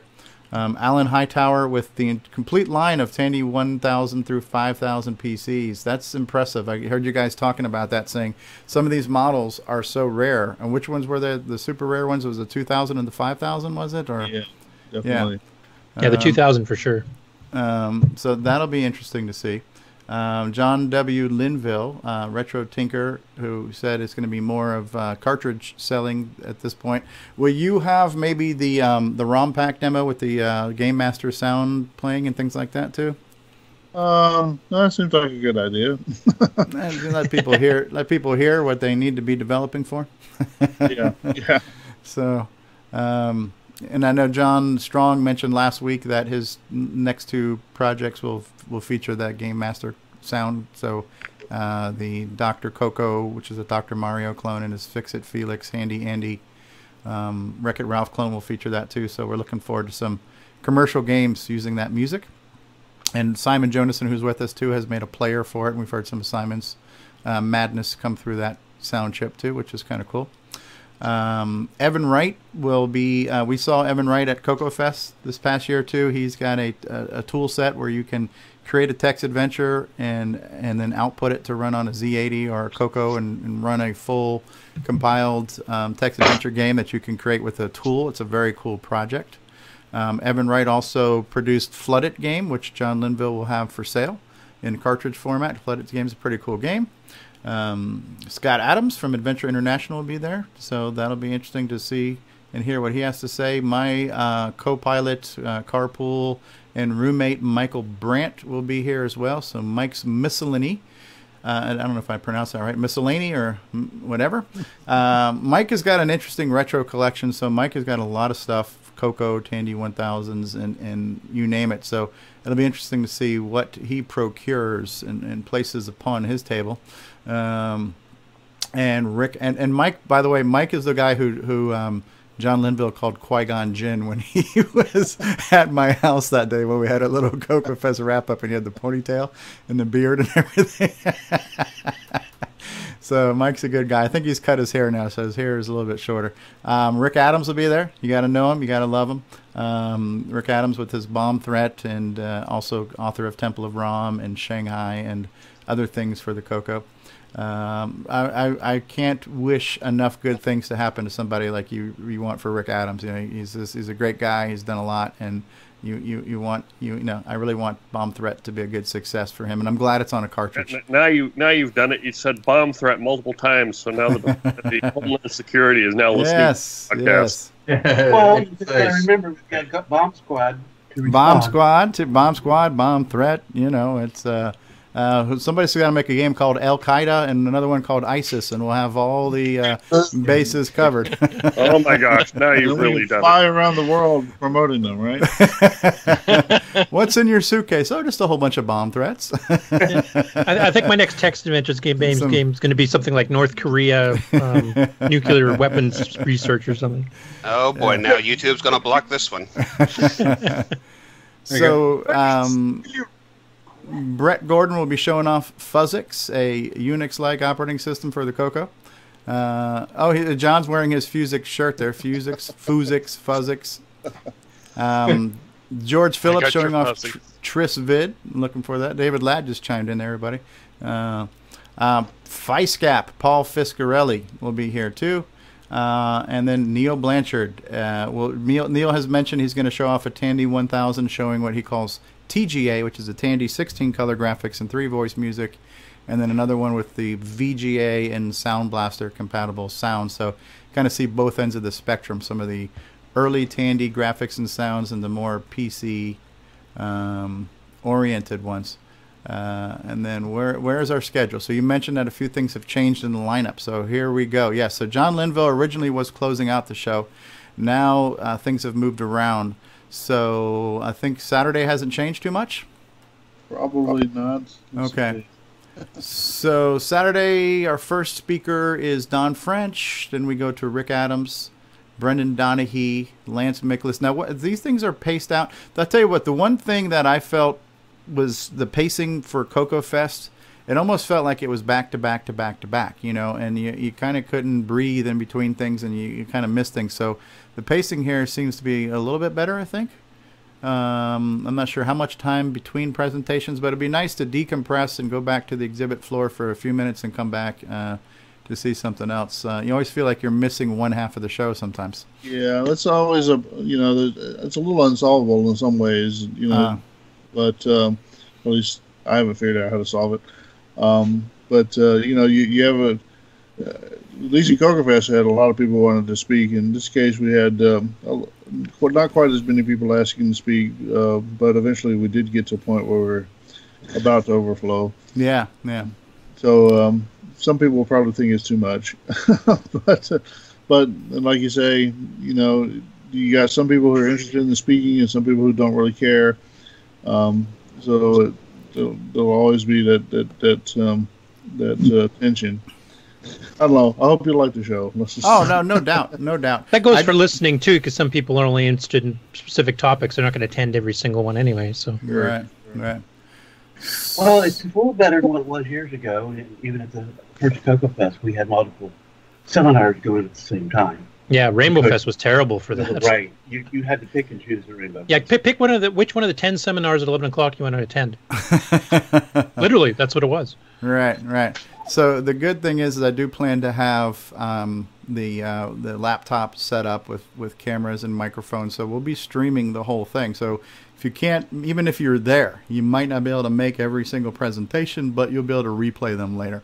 And for those of you who also were not aware, these will be streamed through the Tandy Assembly YouTube channel. Tandy Assembly has a YouTube channel. They've been promoting that this weekend. There's a link to that channel in the description to this video right now. So if you're watching this live stream on my channel, you will see a link to not only the Tandy Assembly channel's YouTube page in general, but the link to the live stream that's already open right now. You can watch the clock count down the minutes till we get to when the live stream begins there. So we'll be broadcasting through the Tandy Assembly YouTube channel for all of those events, and I believe many of us too will also be doing our own little thing with cameras and phones and things to record more content. I know I'm going to try to get as much footage from the exhibitor area too that we can air at a later time, and you know, just looking at all the exhibits and perhaps interviewing the people with exhibits and just interviewing the people who are coming to Tandy Assembly to get their feedback on the event and things like that. So I would suspect a lot of content will come from this that we can re-air later for future episodes and things like that, which will be good. Saturday's definitely a full day. So we've got speakers starting at 9:30 in the morning, going all the way up until about 4 o'clock, which is the no minimum bid auction. And I know it's hard to tell what's going to show up there the day of show, but as far as what you guys think you have now, do you think it's a pretty good turnout? Volume of material, I guess?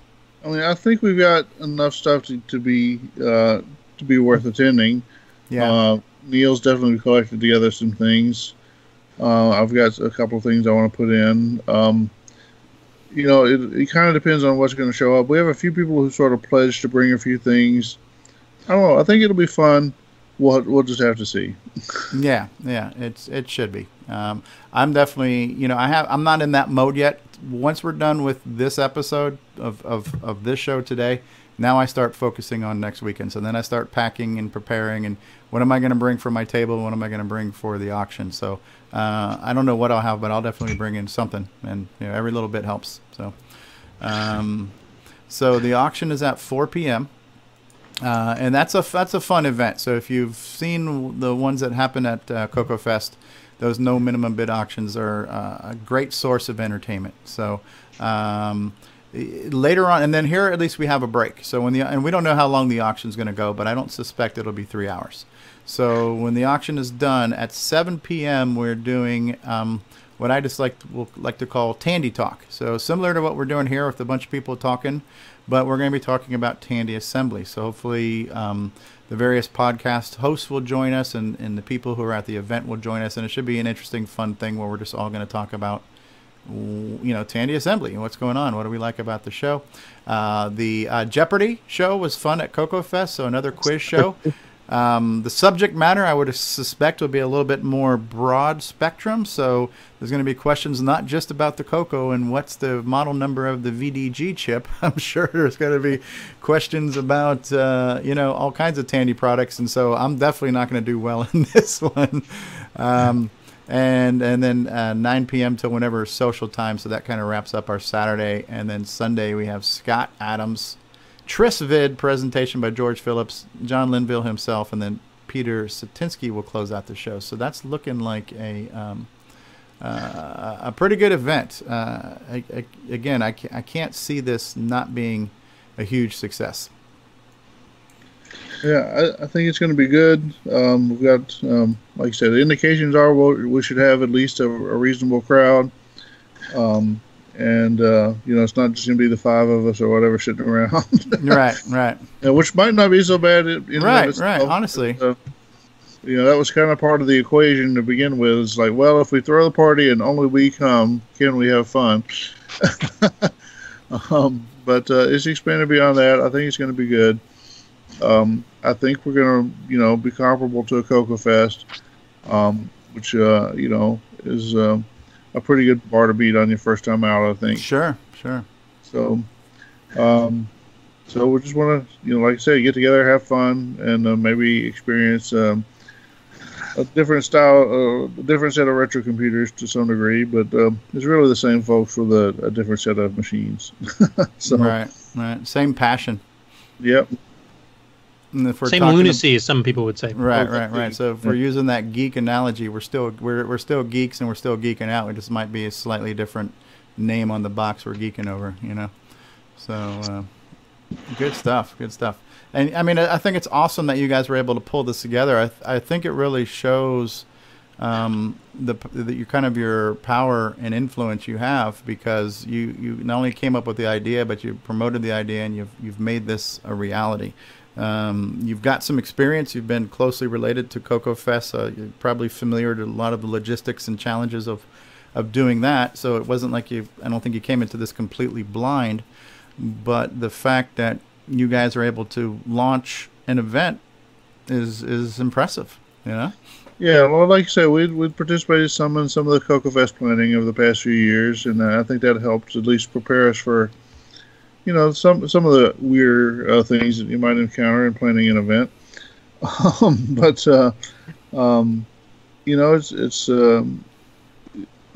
We just saw a need. We always didn't think the Coco Fest was quite enough to get us through the whole year. And so that's kind of where all of this has come from. The blogging and the podcasting and now the live event. It's all just to help keep the community going and keep us strong, bring in some new blood. I think it's going to be good. So. Very, very cool. So if I could also mention on the first page, the front page or whatever, the tandyassembly.com, there is now a link to the live stream in case you lose it or can't find it or whatever. It is right on there on the front page. Okay, let's see. Here it is, live stream. Check out the YouTube live stream page. Matter of fact, when I click on that right now, what we should see is we're actually seeing ourselves. So, yeah, it works. Modern technology. So there it is. So on Tandy Assembly, we have a live stream. We have a link to the live stream. So if you go to tandyassembly.com, that'll make it real easy for you. So that's what we need. Got to make it easy for the masses here. So, yeah, Curtis was putting a message in the chat saying that the Tandy 2000 had a much higher resolution, which it agrees. And so, if everybody is also not familiar, and that I don't know if this was brought up. Was the Tandy 2000 what they had for auction at Coco Fest? That's where they had a couple of those ones there too. Yep. Yes. Yeah. So, being as I worked for Radio Shack, I am privy to the fact that the Model 2000 is what we used to run what we back then called the SOS, the store operating system, and all of the yellow receipts that we ran from our books when we hand wrote all the orders. And yeah, we just ask everybody for their name and phone number and address, even though you saw the same person, all the time. Battery of the month card, that kind of thing. Yeah. So all those receipts were hand keyed into software running on the Tandy 2000 by the store manager. manager that then got modem out to HQ. So we had a Tandy 2000 set up, and it had a hard drive off to the side or in the case. I don't remember, but I remember it having a very crisp display of text, like Curtis was saying, like the 640 by 400 by 16 color. It was just a very sharp, vivid display. Looked like a neat machine, but we're not a ton of games running on it though. Well, it was also probably one of the least compatible with MS-DOS. It required a special MS-DOS to do some of the stuff. It wasn't as compatible as the 1000 series. Oh, yeah, the BIOS wasn't PC compatible at all. Okay. I had a friend who had one. He lent it to me for a couple months, and it's like, wow, this works, but Yeah, really good hardware, but not much software available, unfortunately. Yeah. Rick Adams, welcome back to the show. How are you, Rick? Thanks for listening.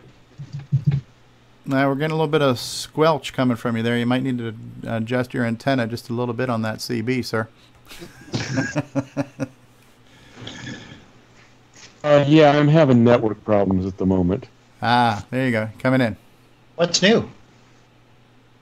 Steve Bjork just chimed in the live chat. He says, I should know about the graphics since I did a version of a Coco game for the Tandy 2000. Oh, that's pretty cool. Which one was that? Which game? Yeah. I'm not familiar with the 2000 series games that much, so I don't know which one that would be. The GB? Gonabwana? I didn't know there was a Gonabwana for 2000. Interesting. I don't know if that's what that his initials mean. Very cool. Well, Rick, we already mentioned the fact that you're not only speaking at Tandy Assembly and our exhibitor at Tandy Assembly, but you also have bomb threat cartridges available. So we've definitely done our attempt to market you. Okay, well, always appreciated. I'm looking forward to getting my hands on a shiny bomb threat cartridge for sure. All right. That will happen. Oh, David Ladd. David Ladd, the world famous David Ladd, as heard on the Coco Crew podcast, is here with us. David, anything new in the world of floppies and sector or displacement or anything like that? Can you update us? Not really. I've just been in the process of still, reloading stuff on my computer and things. So. Okay. I was still hearing hope more about the magnetic flux of the little particles on the disc, but okay. Right. So I have a question. So Ron, is there something you want to show off for us today, Ron, on Ron's Garage? Will we be able to? Yeah, I got two things. Okay, and then Grant, do you have a newbie question of the week for us this week as well? Yes, I do. All right. Well, we're going to take a quick commercial. And who wants to go first after the break? Grant or Ron? I will. You guys. Ron will. Okay. All right. So we're going to run another Tandy Assembly sponsor promotion thing here and take a quick commercial break, and then we'll come back with Grant Leedy's newbie question of the week. Assembly would like to thank our sponsor, Boise Pete. Boise is co-author of Coco, The Colorful History of Tandy's Underdog Computer, available from Amazon.com. This book is the go-to source for information about the history of the Tandy color computer. In addition to being a color computer historian, Boise has been a longtime supporter and developer of OS 9 and Nitrous 9 operating systems. He is also a software developer for Cloud 9. Thank you to Boise Pete for being a Tandy Assembly sponsor.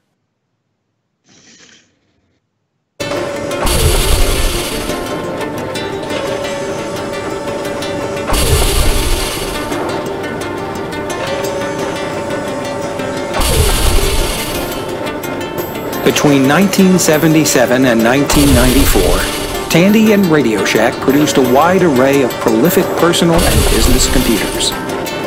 Chances are you've used one. And now there's a new event designed to celebrate all of these computers in one place. Introducing Tandy Assembly.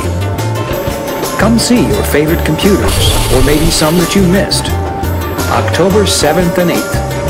In Ohio's first capital city, Chillicothe.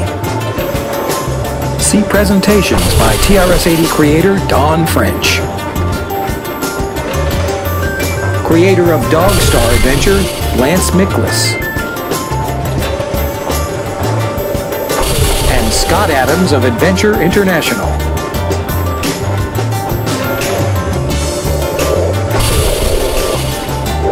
For details, visit our webpage at www.tandyassembly.com. Some assembly is required.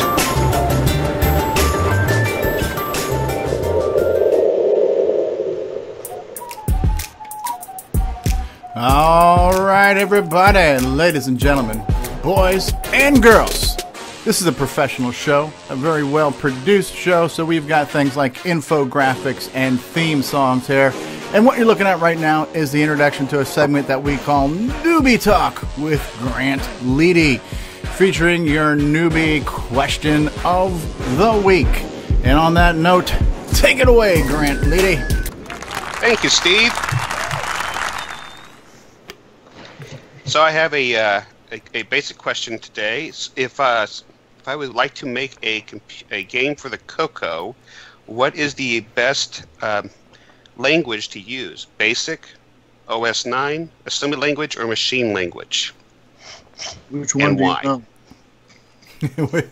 John Linville says, which one do you know? I also think it depends on the kind of game you want to make. I mean, you can make an adventure game a lot easier in Basic, and speed isn't that critical. You're not trying to move a ton of memory or graphics around, so I mean that works perfectly fine. If you want to write a really large text adventure game, then OS 9 is nice because you can access hard drive images, etc.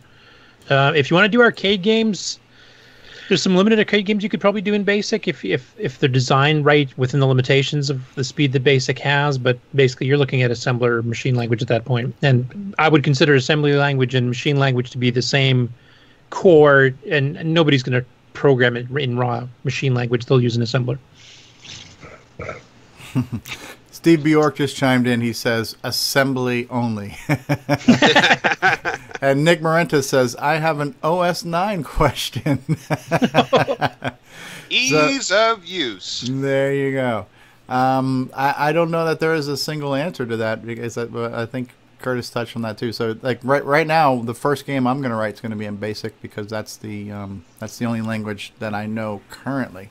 And for those who don't think you can write good games in Basic, I would just point to Jim Gary. Yeah. Jim Gary was mentioned, I don't know how many dozens of times this month on the Coco Crew podcast, right? So he's about stakes, I think. Yeah. Well, if you have a puzzle or a strategy type game, you don't necessarily need to use assembler.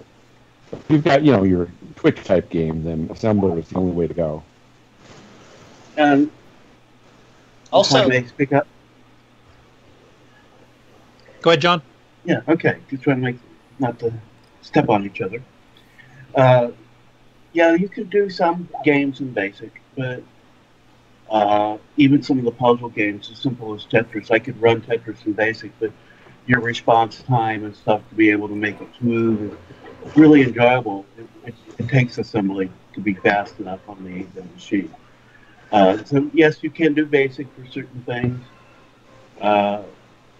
Assembly is going to be better for most cases, and 99% of the time, because you do have some advantages even in adventure games and stuff with doing assembly. The speed and this extra things you could add in that you probably wouldn't want to do with Basic. So yeah, it depends. It has to be within your design limitations of what you're trying to achieve. Like if you're trying to do a 60 frame per second real time game of any sort, then you're pretty well locked into assembly. Right, it's there. I do have one game I do in Basic, but it's just using flat switching in most cases for the animation. Okay, somebody's trying to call and it's not coming through. And I'm also getting what sounds like a stinking Google Hangout sound. I'm sorry about that. I got some weird sounds coming through my computer right now that I can't control. Yeah, anybody who's trying to call in, please call Steve directly. Don't call the Coco Talk. Or a previous group. Yeah, it just kind of doesn't work out that way. Another type of game programming could be a hybrid where you things that are too slow to be done in Basic, you then have machine language routines to do.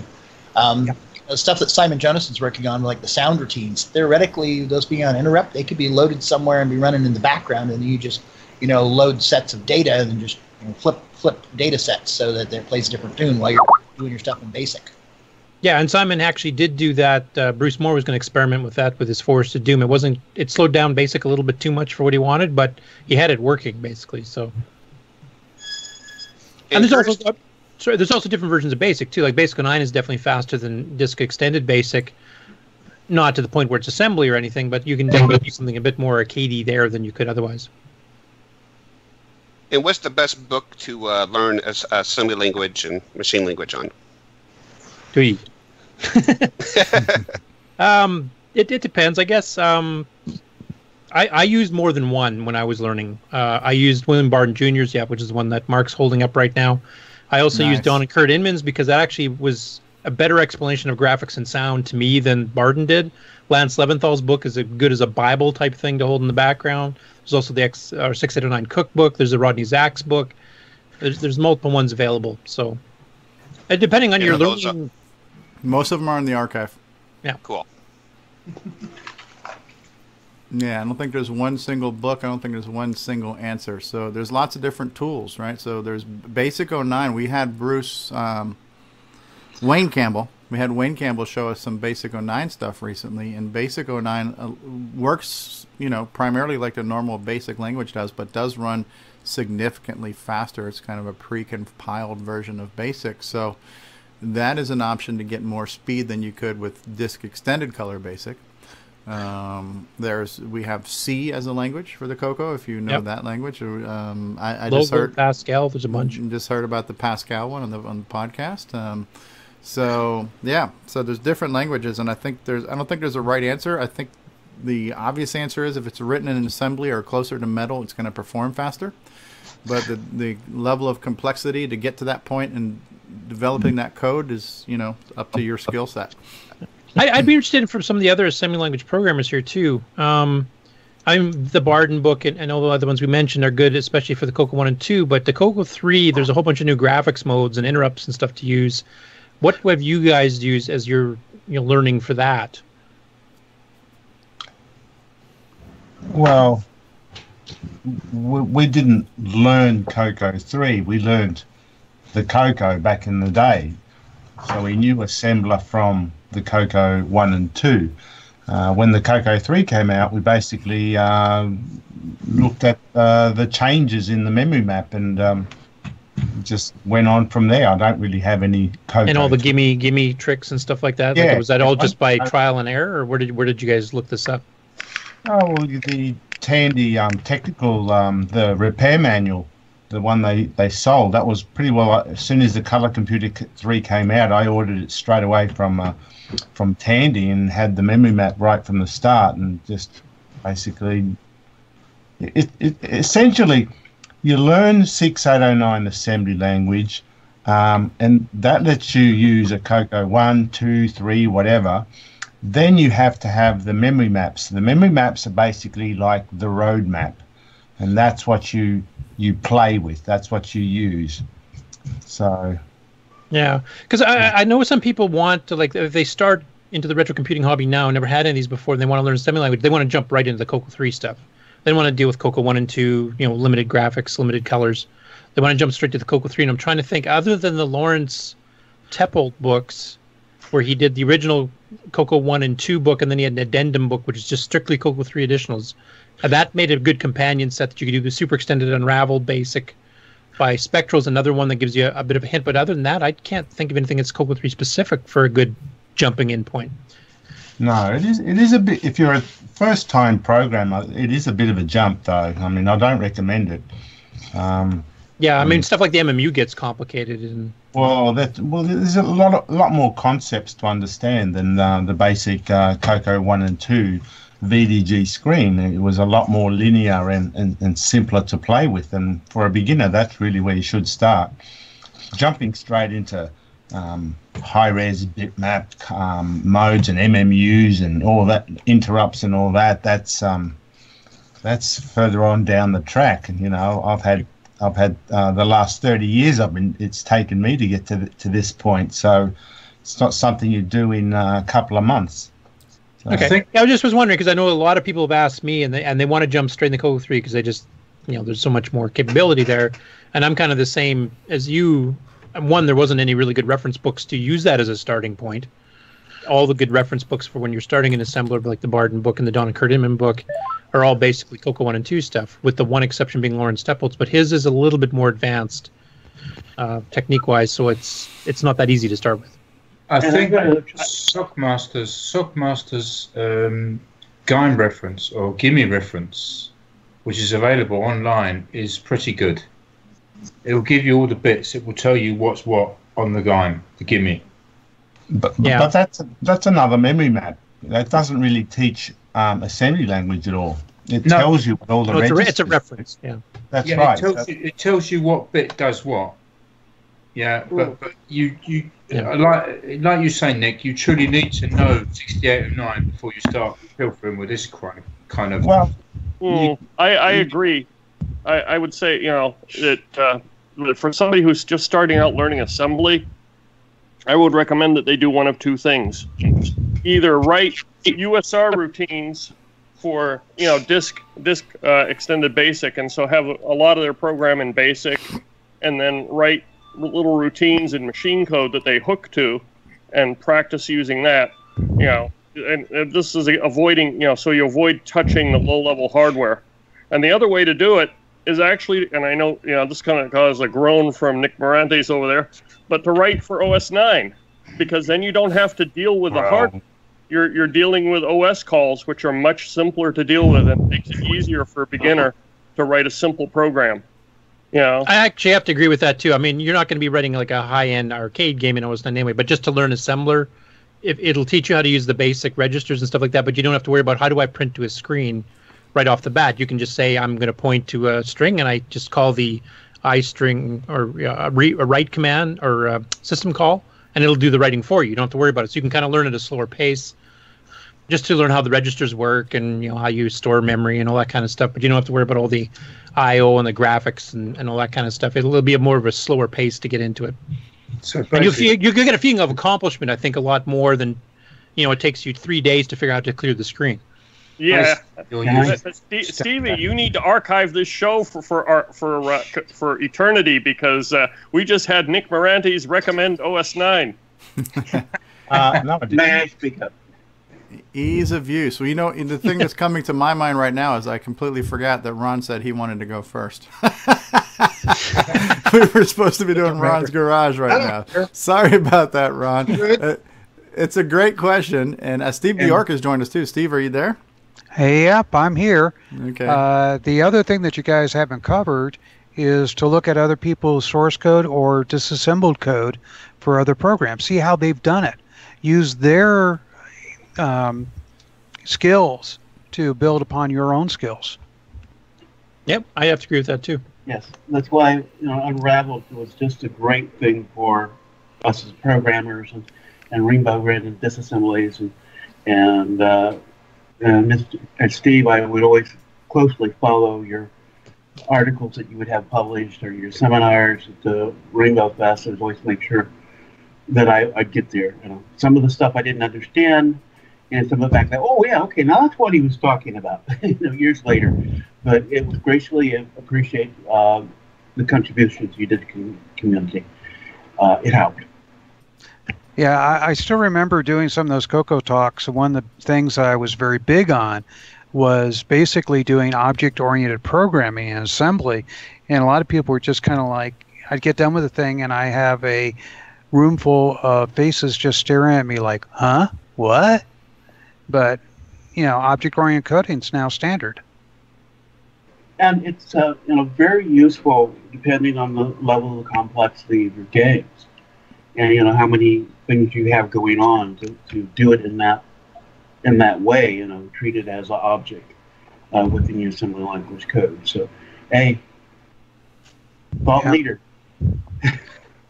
Now, Steve, speaking of this whole thing, I kind of think I mentioned it briefly on the Coco forums on the Facebook, but I was really thinking that what would be good is to have some people that are learning assembly language now put together questions and then have a few of us that have a good experience with assembly sit down and answer the questions. Yeah. I think it would go a long ways into getting this information out, but also it creates the correct criteria.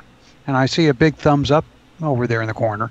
Yeah, yeah. And Steve, I will mention now what I really wasn't going to make it public is I'm working on a series of introductory, very low-level assembly language starting points for people. And so I have planned out 2 lessons. I hope to make them very, very short, bite-sized, and start out with just learning one of the environments to work with that be commonly available, and just kind of step by step, and then make it available as a platform now that you can ask questions after they've seen a little bit. So some of that's being worked on. I don't know how fast I'll get it done, but again, with the same kind of ideas of getting some ideas out there, in a forum, and then people can start to ask questions. In all my years, when people have come to me and asked me about assembly language and stuff like that, and can you write a book or do these other things, it's kind of like my biggest problem is I know the subject so well, I don't know how to teach it to somebody that doesn't know the subject. That's the reason why I'm suggesting if we have somebody putting together the questions, right. Hey, I can come up with the answers, Right. but I can't come up with the questions on stuff that I learned 40 or 50 years ago. Exactly. I totally hear you, Steve. I totally hear you. But for me, I learned assembly from literally nothing on the 6502 on the C64 back in the day, and I tend to take my time to teach other people 6809 and the intricacies of 6809, just because I want other people to move it forward. I mean, I can program wicked 6809, but I can also sync to any level necessary for anyone to learn something. It's a good skill. You definitely have a skill I've never been able to accomplish. Right, right. And I like Simon. It is definitely, a skill level to be able to think at that lower level, and that's one of the issues that I'm trying to deal with trying to put together some lesson plans. I mean, I can look at a piece of code and say, well, oh my god, what are you doing? Why are you doing that? But I don't think like that. I'm thinking, all right, you're not on my level, so I better just regress, and okay, we can do that, and we can do that, and we can do that, and we change it this way. And all of a sudden, someone gets the concept of what and or and XOR and everything else is, and for them to be able to learn that and then produce something for themselves is paramount. Yeah, whether it's using the most optimized possible techniques in 609 is not what you're trying to strive for. You're trying to just get to understand the concepts and to be able to accomplish something that they're trying to accomplish. Exactly. And yeah, Steve, I have the exact same problem. I usually try to over-explain things, and I get a bit too technical, and then I've just lost them, and you get this glazed look on their eyes, and that's the end of that. It's like, I got my brain. And that's very, definite valid things on teaching, and where I have a little advantage is I have had a little bit of formal training in teaching, and I've done some teaching, with people of a large, different levels of skill sets, which was the reason I was working on trying to produce a little series as a starting point for people to learn. And I know there's going to become questions that's going to be advanced in technology, what people ask. And so it is getting that time where it's something we need in our community. I think we needed it for a long time, but I think it's going to work to happen with people like Steve, like you and Simon, and several others in the community, very willing to reach out and help people with questions. And hopefully I will be able to get a few more lessons plans done so I can have a continuity in this and kind of start out with a introductory, very basic idea, because I'm still working on trying to come up with a method to help people visualize the difference in programming and assembly, and you're thinking in registers and memory locations instead of just variables and high level things, and because that's kind of that mindset you have to be able to get into before getting and doing things. Yeah. Now, I was going to ask, does anybody know if the complete Dennis Bathory kits, he did that Learning the 6809 tape-based thing, which also had example programs and stuff where it was a lot of voice recording stuff. I know somebody was digitizing all that and they were going to put on the archive. Has that been done yet? I haven't had a chance to check. That might be a good starting point for others, too. A different way to learn rather than just reading, where you're actually listening to Dennis explain things. Actually, he has them as MP3s on his own website. Okay, so they are digitized and up and ready to go? Yeah, if you want to download them, yeah. Well, my plan of action was actually to combine that, do a very short segment, talk, visual, give you all that whole kind of learning experience in one point. So you can see it, you have some sample code, you can see a result. And so they kind of combined all of that, And what he did years ago was a great thing. So, Grant, did we muddy the water? Yes, it's very muddy. But I did learn one thing, though. It's like OS 9 is definitely not the place to go to make a game. Okay, like anything else, it depends on the game. It depends on the game. Just like using BASIC versus assembly, it depends on the game. You have some games you can do perfectly well in BASIC. It all really depends on how much resources you're trying to use on the computer, how much CPU time is being used on graphics and like that. If it's really simple stuff, yeah, OS 9's fine for it. I mean, I've managed to do an OS 9 bouncing ball demo that people immediately then ported to Disk-Extended BASIC, which I couldn't understand why. But you can do some pretty good graphics in there, but OS 9 still will get in your way. If you need the bare metal of the machine, I for critical timing stuff where you need the full speed of the machine, I quite agree. OS 9 will, by definition of what it does, it will get in your way and slow things down. You can, of course, write something that will launch under OS 9 and then take the machine over. There is somewhat of a point for that because you might be able to just want to run the game or whatever from that environment, which is convenient. But generally speaking, if you're going to write something that is high performance, that needs the full, performance of the machine, OS 9 is probably not the platform you want to use. If you want to write something that you want to be able to run while switching between, doing that, and then, maybe, go to another screen, do something, come back, and, then like a turn-based game is an example of something that you might be, like Rogue or Sub Simulator. Then OS 9 is a perfect platform for that, and you can have the machine be available to do something else while you're playing the game if you want. So, yeah, it depends a lot on the game. But we all agree that...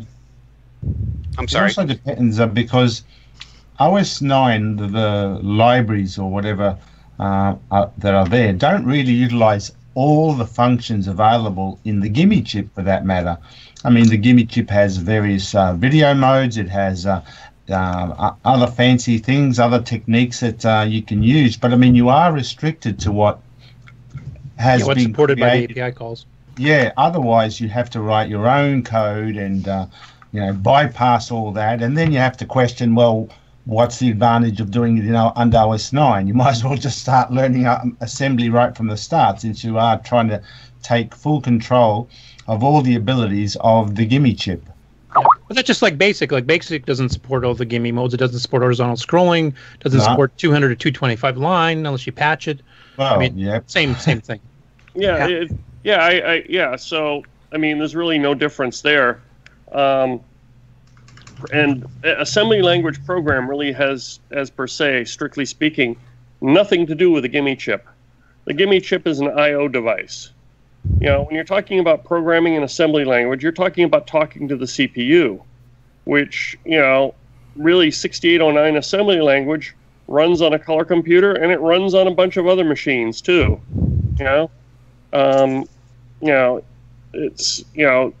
When you're talking about a Gimme, you're talking about a particular hardware I/O device. That's like talking about programming for the RS-232 pack. And that goes back to my original statement, whereby that's why there isn't any books that I can recommend that specifically are teaching assembly language on a Coco 3, because there is no need. You just have to learn 6809 assembly language, and then you basically work on the memory map, and that's the part that's unique to the Coco 3, knowing the ins and outs of the gimme check. The 6809 assembly code is just the language you use to talk to it all. Once you learn that, whether it's on a Coco 1, Coco 2, or whatever, that's the same as Coco 3. It's just that now you have a new memory map, new I/O capabilities to write your code for, yeah. Yeah. Well, that's why I said you have to learn hardware too. So it's not just walking in there and learning a language, but it's learning how all pieces together. That's right. Agreed. Yep. There you go. So which one are you going to do, Grant? I think I'm going to stick with basic. Ease of use. I use basic a lot. I think basic is very useful still. Whenever I design a game, I usually all the tools I may use, whether it's for designing the sprites or doing the sound, I just tap them out in RS-DOS RS Basic. I don't need speed at that point. I just need the tool to do the job. And basic is quick to put together, slap together, and away you go. The end result from what's created with those tools will be the assembly language program. Yeah, because at that point, what you're trying to do is rapid application development. You're trying to get the program done fast, not the program running fast. That's right, yeah. So you're saying you actually code some of your stuff in BASIC first, and then move it to machine code? No. The actual code for the game is done in machine language, but any tools I need for creating, say, a map for a game, like Popstar Pilot had, I had to create an editor so I can actually design the level maps, all the terrain, all the objects that the player will see when he's playing the game. Well, I do that in BASIC, and I edit it all together in a BASIC program. That BASIC program will then create a map, or data anyway, that I then put straight into the actual game itself. I see. Okay. Yeah, you make your development tools in BASIC because you can do it quickly. But programming them to get them up and running, you don't need speed as much. You don't need the speed. Yeah, I still say that probably the best environment to learn strictly machine code, for the reasons that were laid out earlier, is if you're learning machine code for the first time.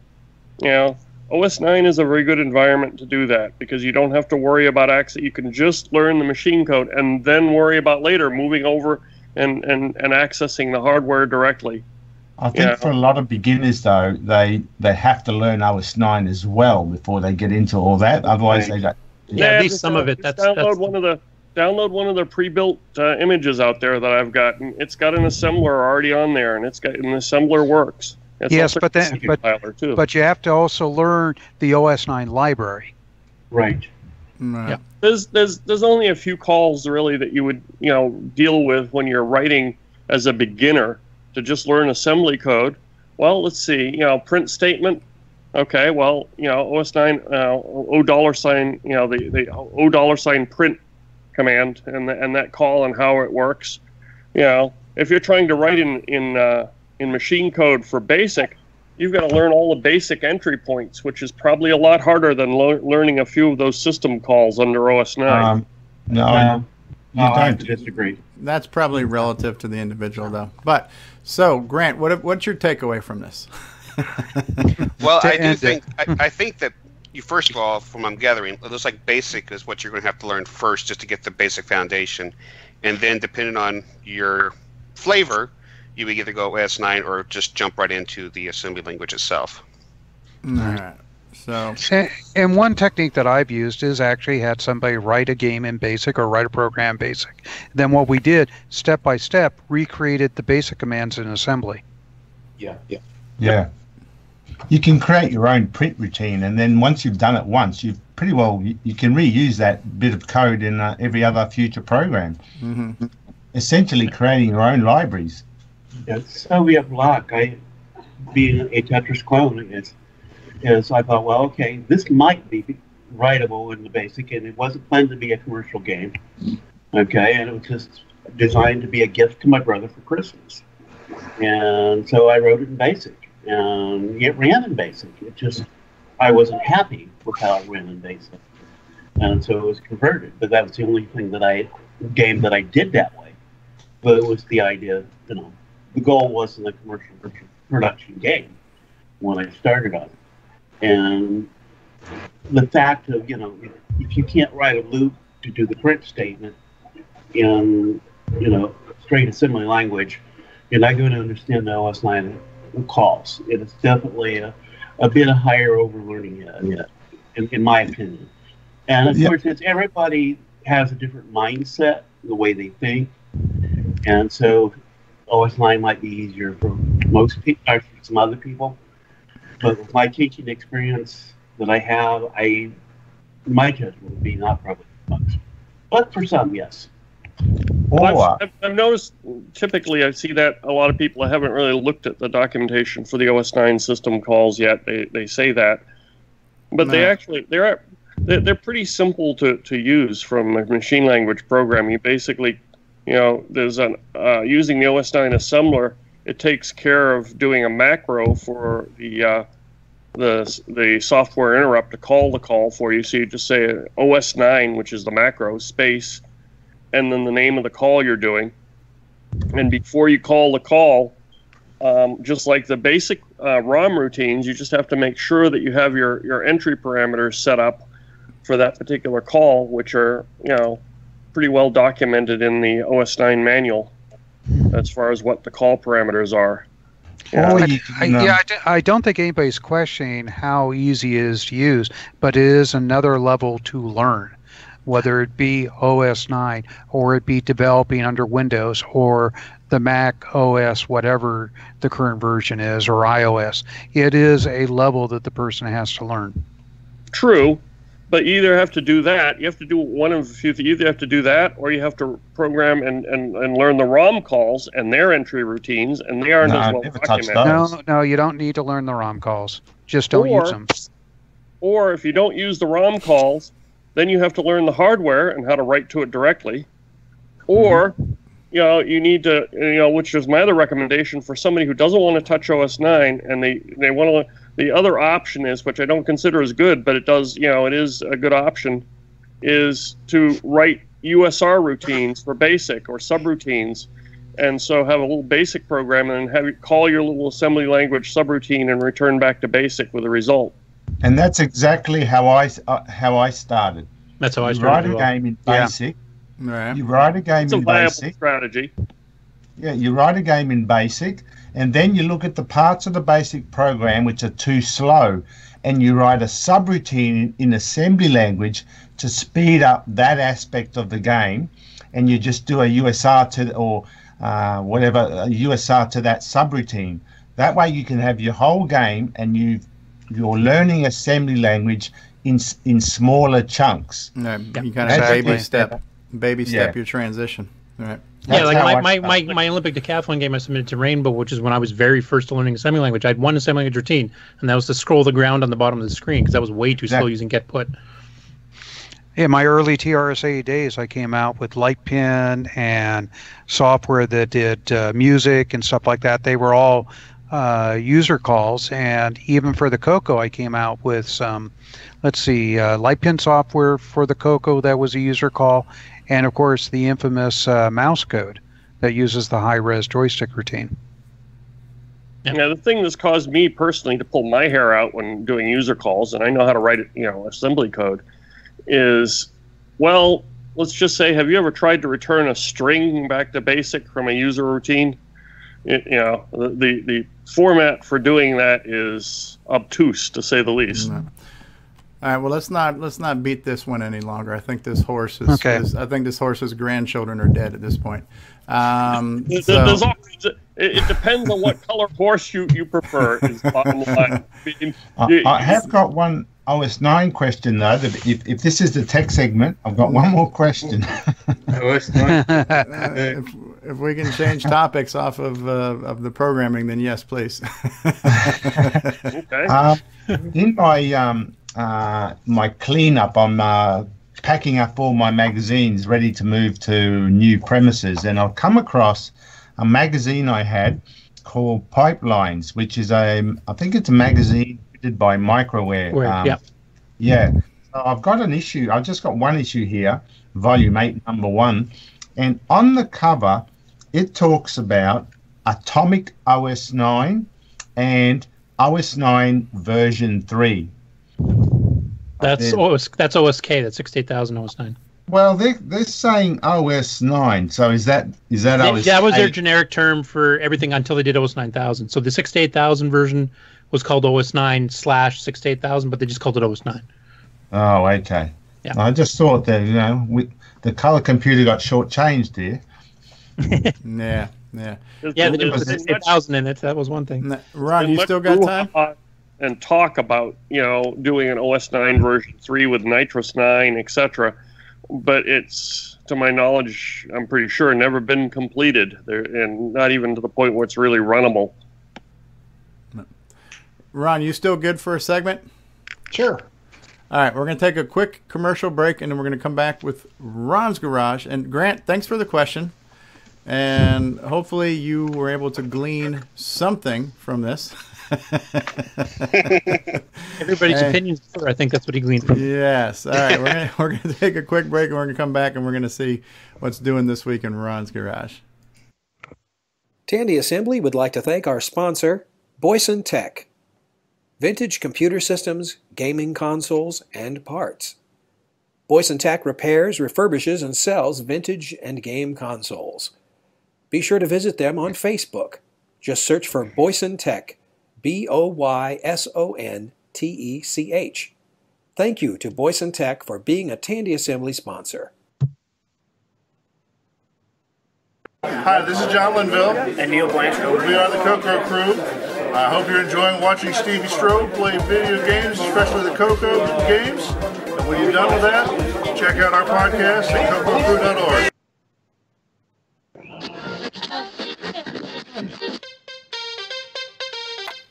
At home, at the beach, in your car, at the shop, at the office, anywhere you enjoy fine audio programming.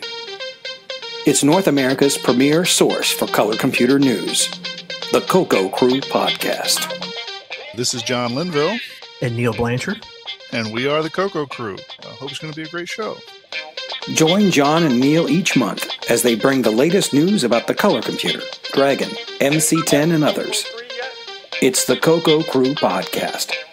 Visit www.cococrew.org and listen today.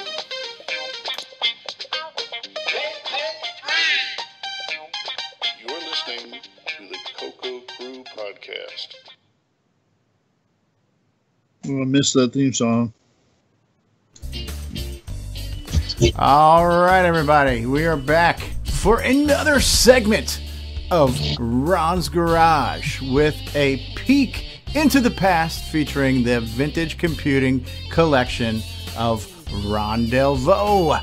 Take it away, Ron. Okay.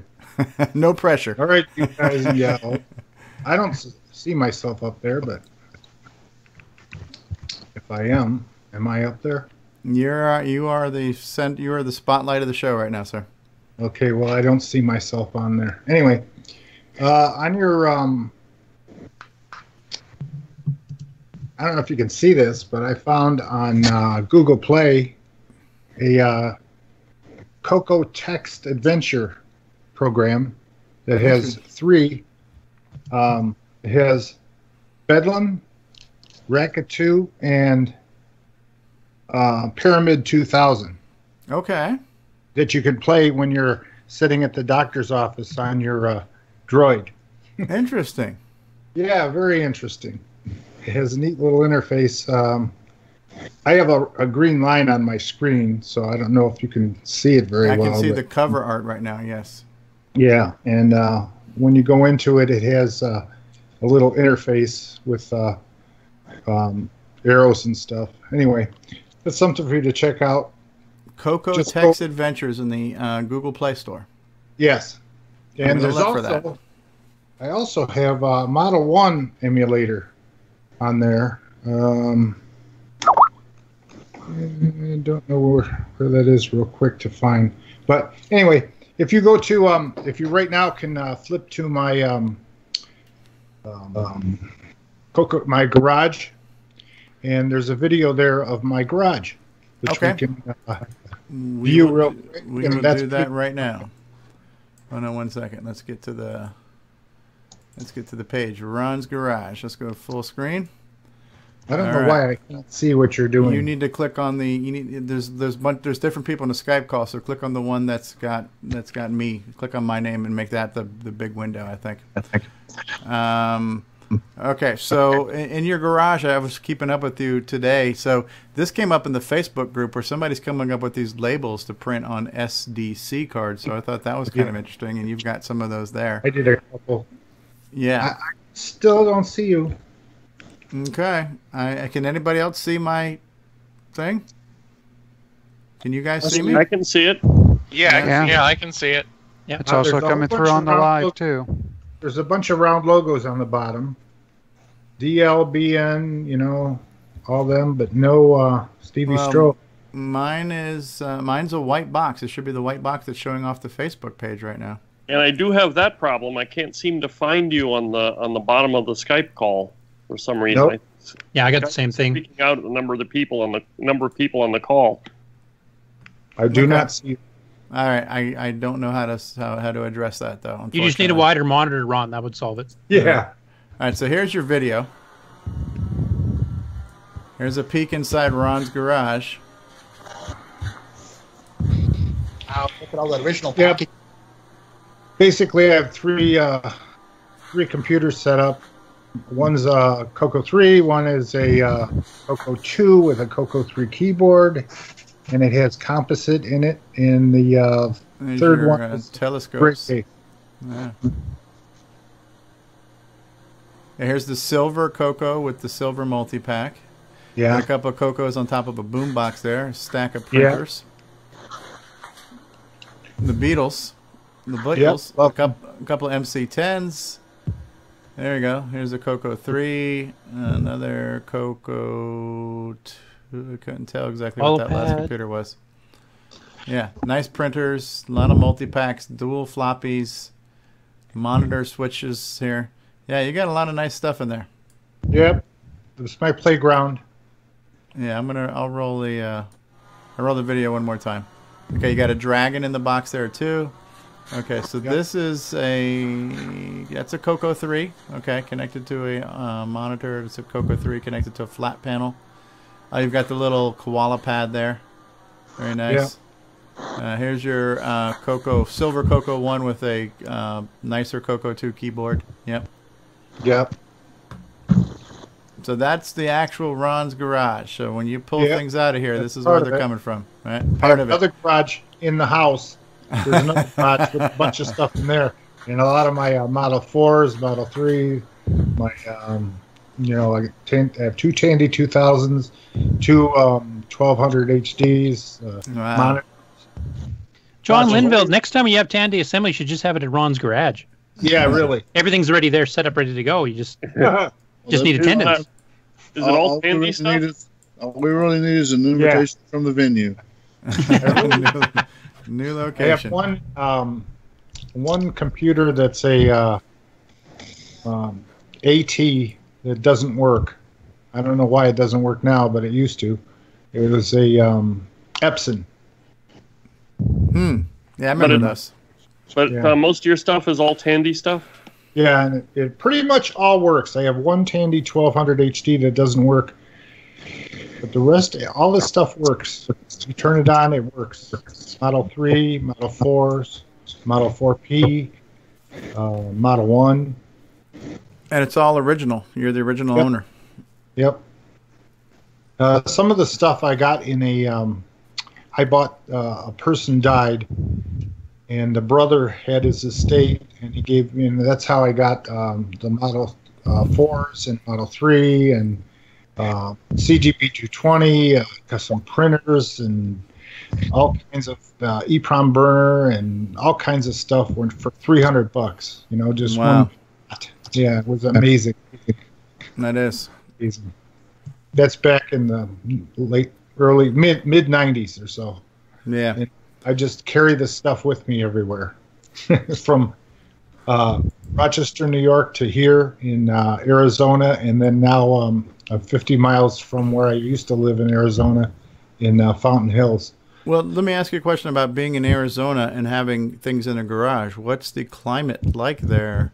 Well, it gets hot, you know. Yeah. We get 120 in the summer, and I keep some stuff in both garages and some stuff in the house that I cherish, that I don't want to be in the heat. Right. And what's the humidity like? Is Arizona more dry? 14%. Because the problem we have with garages stuff in Florida is you can actually get like moldy type stuff. We've got a lot of humidity, so when you get that moisture and that heat together, you leave things in cardboard boxes and stuff like that, they can really, start to gunk up. You got to be really careful. It's heat. I've had heat and dry. The problem for me here in Miami, I have to go in my garage and wring the water out of the air with a towel. Wow. We have I have my in-laws live in Palm Bay, Florida. So we wind up going to Florida often. So I'll come see you sometime. Yeah, let me know next time you're coming down. Yeah, and if we have some kind of cocoa assembly down there, that'd be fun. Yeah, we'll have to figure out a let's get through Tandy Assembly first, and then we'll figure a southeast pilgrimage event somehow. Now, on one of my future, probably won't have one next weekend, but weekend after, is it okay to show my Model 4P or of course Model 4? I've been looking at these suckers sitting there and thinking maybe I should fire them up and and just throw a DOS on there. And well, let me just, before I give you a blanket answer, yes, I need to check this with David Ladd real quick. Hey, David, is that okay? They have floppies. There you go.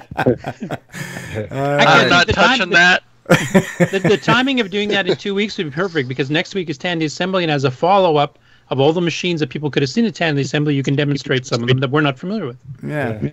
That's a great. I have a 2000 I can set up, and 4P and 3 and Model 1. Just have it set up, or whatever. You don't happen to have Ghana Buana for the 2000? Because I'd like to see that. I've never seen that. I didn't even know it existed. Oh, darn. Did it exist for the 2000? Yeah, Steve mentioned that he ported it to it officially. Interesting. I have a bunch of stuffy software, like, spreadsheets, databases, stuff like that. Boring. I might even have like CPM or something for it, or I don't know. We'll do an hour-long demonstration of DBase 4 just for Steve. Yeah, great. God. That's like talking about assembly, huh? No, assembly's way more fun than DBase. Right. I wonder if Guana Buana for the 2000 would run under DOSBox on it as an emulator. I'm sure it would. Do you still have copies of it, Steve? Or I'll have to dig through and see if I can find it. But actually, I did Ghana Buana for the PC, or I should say the 2000, before I did Ghana Buana for the Coco. Oh, interesting. Really? Yeah, I've got a copy of your Guana Buana, which I bought back in the day for the color computer, and I still run it from time to time. And it's one of the ones that the games actually use the speech pack a little bit. Mm-hmm. I think it was the first. I've never seen the copy for the 2000, the IBM PC, not the IBM, the Tandy PC version. If you I don't suppose if you could maybe send a copy of that to me. I'd like to look at it at some point if you could find it. I'll have to look for it in November. What CPU is the 2000 running? 8186. 186. Yeah. Yeah, a 186 CPU. Yeah, so it's a bit better than the 8088, the 8086. Basically, it was identical to the 8086, except for a lot of the support chips were actually on the chip. Yeah, so Maybe next week I'll open up the 2000 and you guys can look in there. Interesting. See the chip. I'm guessing, Steve, the sales weren't too great for that because that was more of a business-oriented machine, wasn't it? Exactly. Actually, I think it was more of a legal issue they were trying to avoid. Okay. Also, they wanted the PC guys to pay for half the development cost of Ganabuana because I included that comic book. Oh, right. So the comic book was designed before the Coco version as well, then? Yep. That wasn't Coco unique? Okay. In conjunction. And what was interesting is the artist for the comic book was the same one that was doing the Indiana Jones series. Oh, neat. Yeah. You can see Hey, the what influence was the there. big deal about logo back in the day? The language logo, or does anybody What about know it? that? It seemed like Tandy pushed that a lot, or was it for it's a kids thing, or? I think it was an educational language, wasn't it, to teach people? Yeah, that's what they were basically pushing it for, and not just on the Coco. I mean, the Apple II had logo and stuff too. So that was the first language I learned in third grade. Well, the other language they were pushing back there for educational was Pascal. Yeah, we used Apple Pascal at school. I can't see that being used as an educational language unless you want to scare somebody away from computers forever. Come on. Now, I worked on the Pascal project back down San Diego, and interesting enough, Pascal was written in Pascal. Here comes that chicken and egg thing. Yeah. The only thing is you couldn't use any new improvements to the language until it was at least 2 versions old. Yeah, I'm not saying, don't get me wrong, I'm not saying it was a bad language. I've written stuff in Pascal, but it's not one that I would recommend for a computer beginner. Well, you also like OS 9, but we won't get into it. Shots fired. Hey, no touching OS 9. Learning assembly in OS 9 is not something I would recommend for a computer beginner either. Yeah, but seriously, starting out in a computer, I'd recommend starting out in a basic interpreter and learning the concepts of programming there. In addition to that, they had languages back then such as Forth, Lisp. I mean, there's a whole ton of languages that everybody started jumping on the bandwagon that said, this is perfect for microprocessors, this is perfect for teaching kids. And Pascal was one of them where the universities really got on board.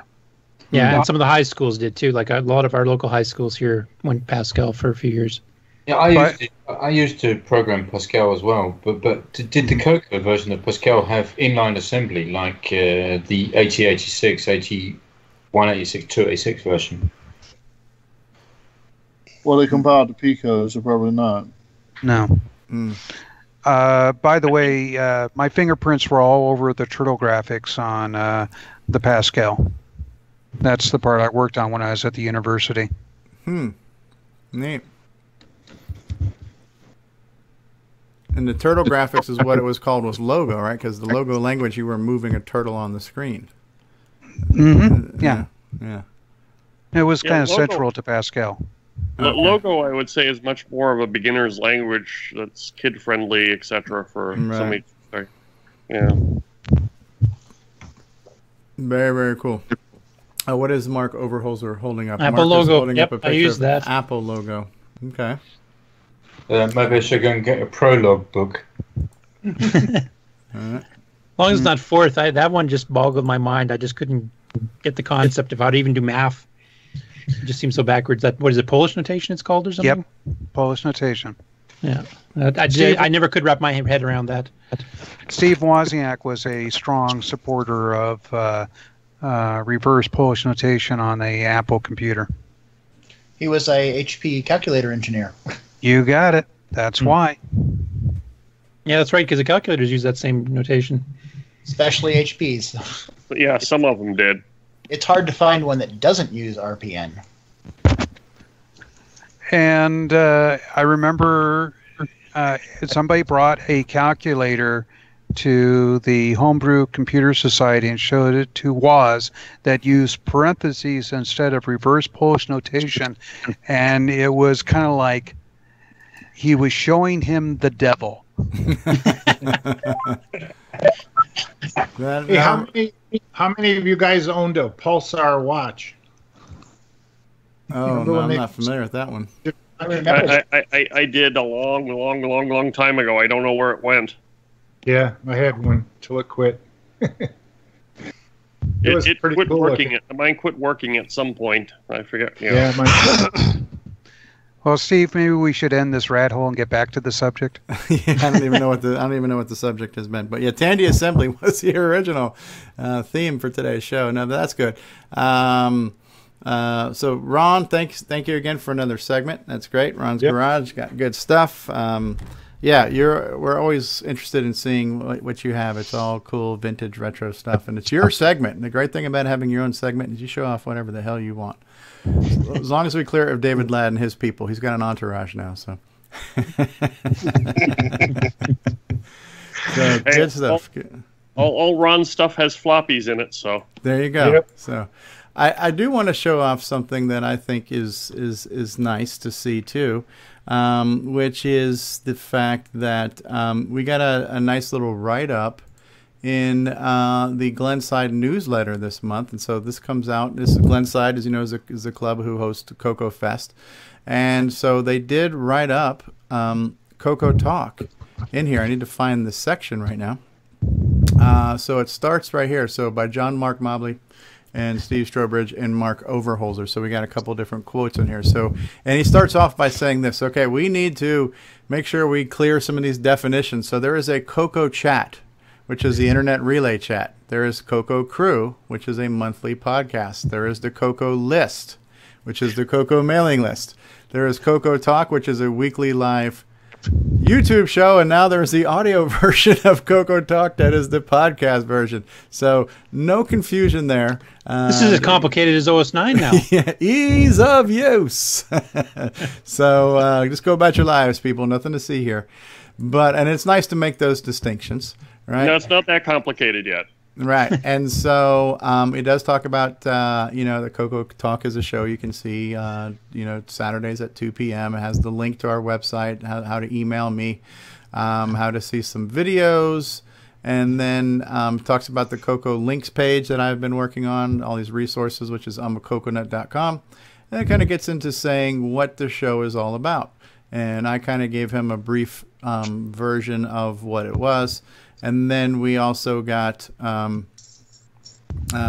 somebody else put in a note here, which I thought was, I think it was Mark Overholzer, that said right here from the Cocoa mailing list. It says, attending a Cocoa Talk stream is like going to a weekly user group meeting. It says you even have special guests and luminaries and former and current software developers and etc. and presentations from members working on their projects. So yeah, it is kind of like a user group, or it's like a club. It's, we're getting together, or some people would even say we're maybe possibly something like The View. So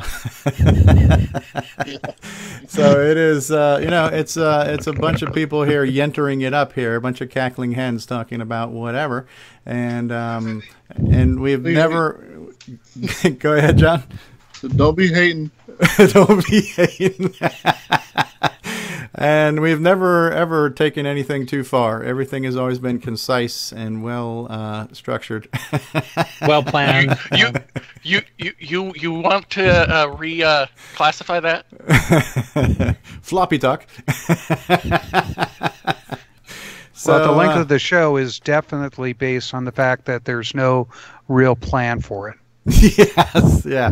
I like to say this is well-managed chaos, and or slightly managed chaos is probably. Yeah, I was just going to say I don't know about the well-managed part. Yeah, slightly managed chaos, and it's definitely a train wreck waiting to happen. And so far, the train has managed to stay on the rails most of the time until we start going down the OS 9 path. But if we grow some, maybe. Bill Gates would come and talk about how he did the basic interpreter for our machine. That would be interesting, right? Wouldn't that be cool? Fascinating talk there, I'm sure. That would be great to get him to verbally say, use the ROMs and release the emulation. If you release it, they will build, or something. If we did ever manage to do that, I'd like to get Eric Gavrelek on the same one, because he had a good story that he told in Nick's book when Nick interviewed him back in 1999, when Bill Gates wanted in the office and they were working on the original Paint program for Windows. And Eric was complaining how slow it was for all the Windows guys, and they didn't believe him. So he brought in ColorMax Deluxe on his Coco 3 and brought it in the office, and Bill wandered by, and they started talking about some of the ROM routines that Bill wrote. Oh, wow. Yeah, that would be an interesting story. Being as Bill Gates is famous for being a philanthropist and donating to all kinds of various things and doing public works, if we could actually manage to get a hold of the guy or get his attention, there's a good chance that he probably would release the ROMs. It's just getting a hold of him is, well nigh impossible. Right, well, if he's watching this, why don't we just invite him now? Yeah, Bill, come on in. This almost sounds like a Brother Jeremy song needs to be written. Oh, Bill, why don't you set the ROMs free? You guys do realize that Bill no longer really runs the company? Oh, yeah. But he's got time to... He's twice removed. Yeah, but I think that probably he would have maybe enough influence and contacts there to have a good chance to make it happen. Sure.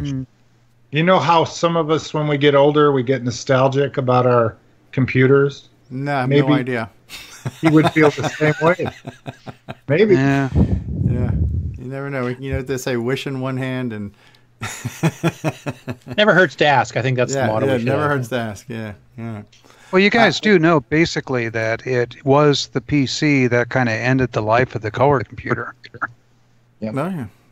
Yeah, Tandy. I don't know. It had help. Do we really want to dwell on that?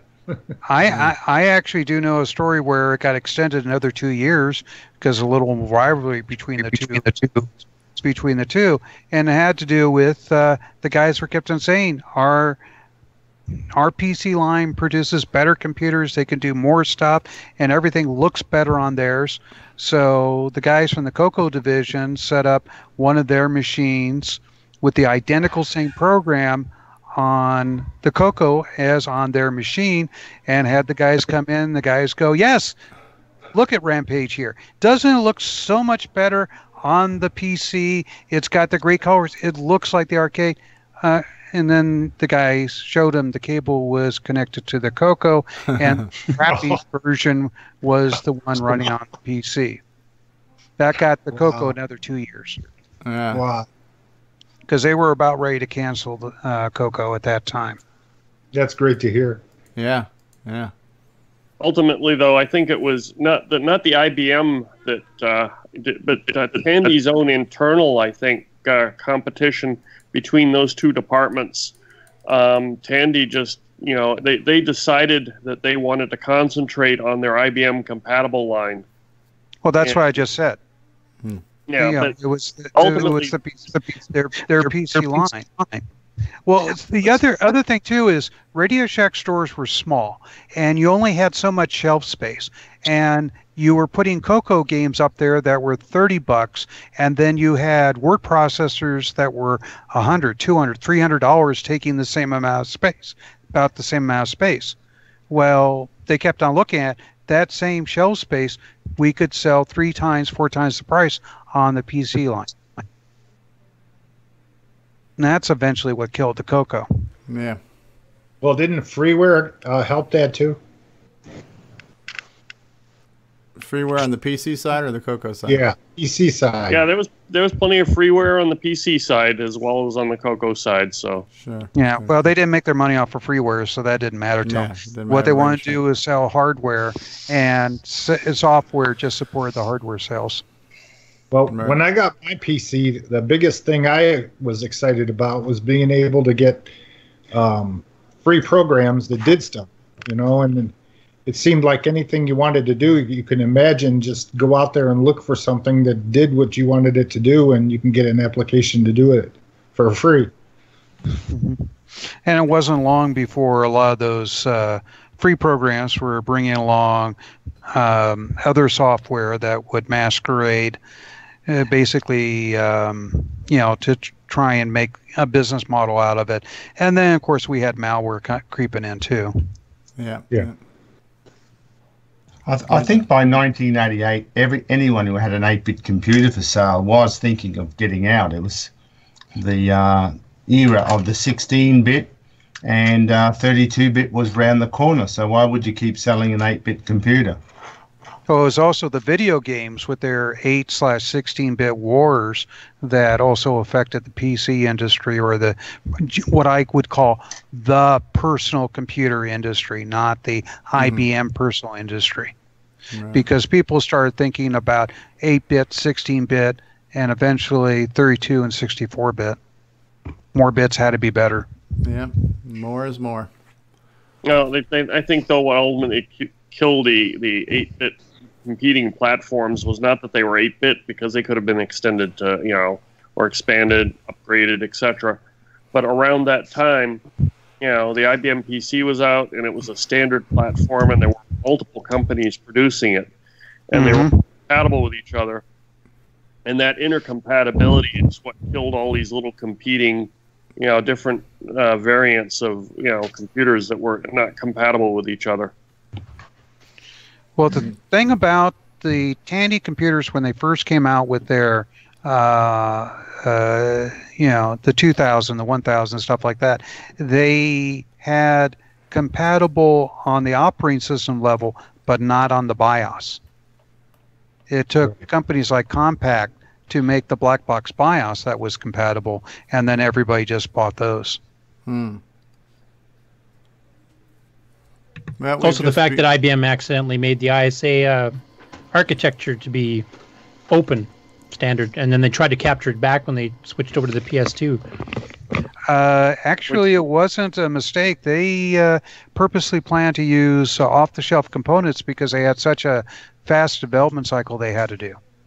Yeah, I meant more from a marketing and sales, because they ended up losing the market because they did make it open. But yeah, at the beginning, it was an advantage. But IBM never sold that many computers on a given computer line because they were used to selling their mainframe computers and like that.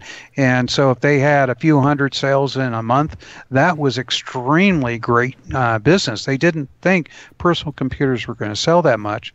So they did everything on the cheap. They got the stuff out. There's a great documentary on the facility, I think that was in Florida, that built the machine because they wanted to be away from corporate IBM. And it's near me. Yeah, incredible what came out of there as far as how quickly, because usually an IBM computer took about 4 years to design and build. My favorite comment from the IBM development cycle was the infamous comment, "Oh, nobody will ever need more than 640K of memory." Right.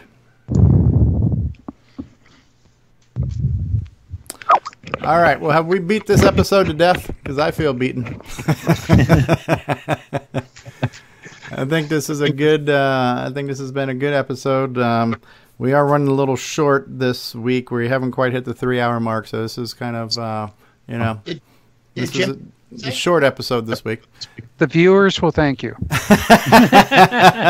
Oh, you're one of those people that were complaining about the length. Okay. The two that are left.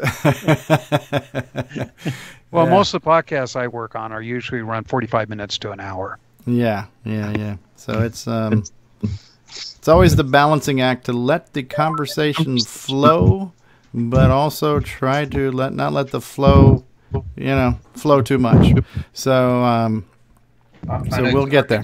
But anyway, so talk to you later. All right, hey Simon, thanks for joining us. So John Linville, thanks for being here today. For the whole show, we are really excited about Tandy Assembly. Looking forward to being there next weekend. And all that good stuff. And everybody else who's been here today, we've had Mark Overholzer with us. Bill Noble has been here, been a little bit quiet. International podcasts and internet celebrity David Ladd has graced us with his presence today. Ron Delvaux and Barry Nelson and Simon Jonason, and I saw Benjamin in the background. Simon's son came in there.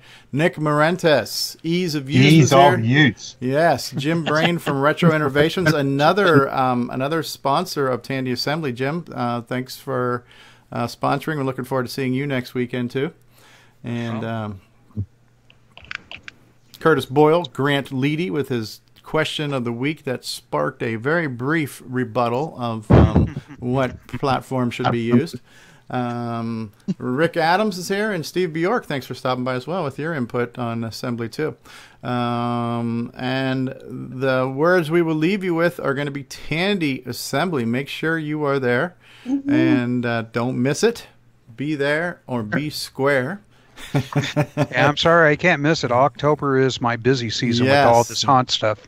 Yes. I'm afraid, unfortunately, I'm going to have to be a square, but I want to make it one of these years. Maybe if we have it again next year, or, the year after, I'll try to make one of these Tandy Assemblies. It does sound interesting. Yeah, maybe we can carpool. You can join the ride with me and Mike Brandt. Maybe next year we'll do Copenhagen. What's really cool is after all these years of reading the Rainbow and being on the computer and seeing you guys' names being put out there, and then being able to talk to you or hear you talk and learn all this stuff is really cool. Definitely. Definitely, Ron. Definitely.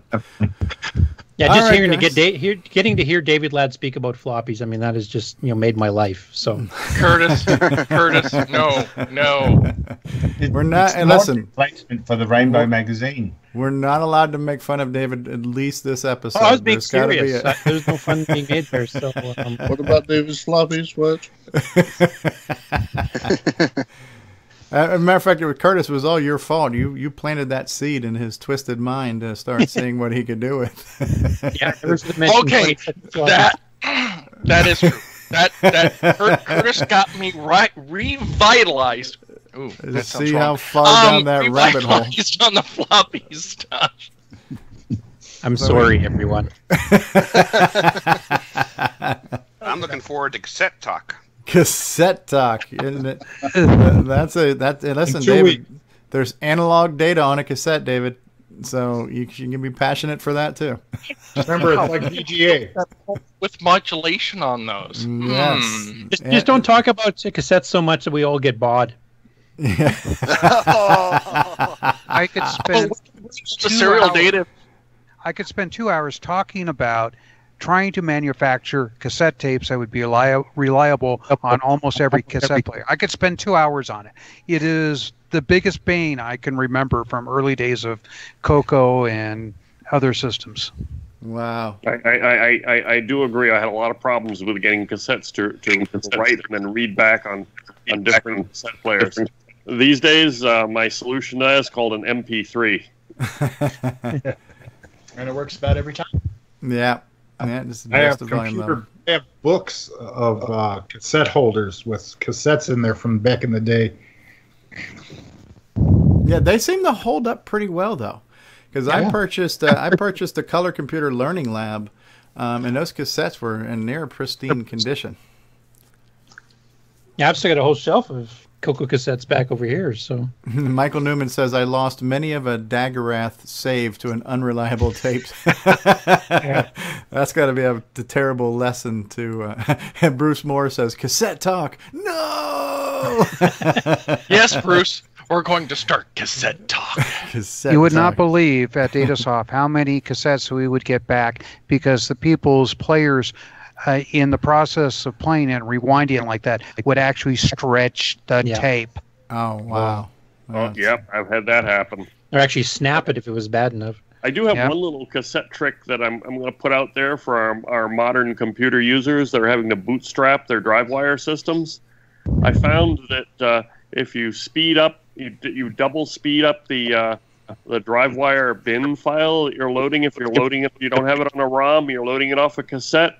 If you speed it up to twice speed and you poke the 65497, and put the Coco 3 in high speed mode, it loads it fine. In half the time? And, Yeah, and 'cause half the time, which we're waiting for a drive wire binary to load off of tape. That saves a bit of time. There is to save it and then load it back in double speed, and it works.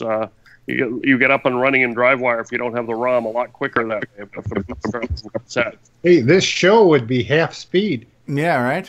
Double poke if it. we Right? double clocked it. Yeah. Double poke it. My computer club. They had a project where we came up with what we called a cassette modem, and it combined a speakerphone and a few cables that you plugged into your cassette port. And we were able to start a voice conversation over speakerphone, and one person would do a C save M, the other person would do a C load M, and we would push files over the phone line to them. We did the same. And we were able to do that at a faster speed than the typical 300 baud modem, because the cassette port was something like 1500 baud or something like that. Yeah, so that was our club project, and it was pretty cool to swap files over the phone, Yeah, we did the same thing. Dwayne Downing and I, that's the way we first managed to see Donkey King running, because somebody in the club got it. Couldn't get over there because we were kids. We didn't have cars or anything, so they sent us a copy to try it out. We were just amazed. Yeah, and we had a little toggle switch. So our phrase was, when we were getting ready to send, was "switches on now," right? So one person hit load, one person hit save. We'd say "switches on now." We'd flip the switch and hit enter, and boom, and just wait for the transmission to finish. It's kind of neat, peer-to-peer file sharing in the early days. And Grant's apologizing for bringing that up in the chat, if you saw. They cell phone too. We're using a cell phone in the mall on CompuServe was really awesome with those brick phones. That was interesting. Did they work? Did they have like an analog input where you could plug a thing into them, or? Yeah. Neat. We did it in 1986 or whatever it was. That's impressive.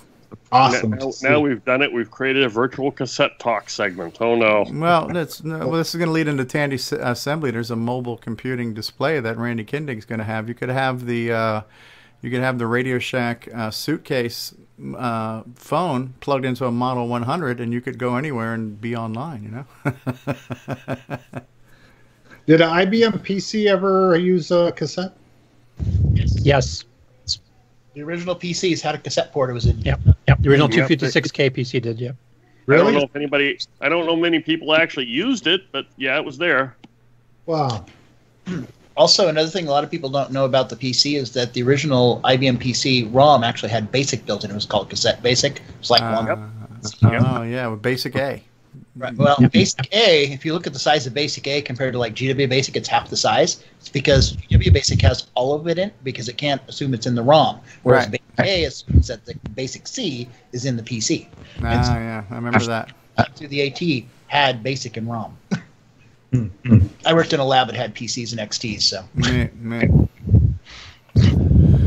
All right, well, we're going to have to save some of this data for another episode.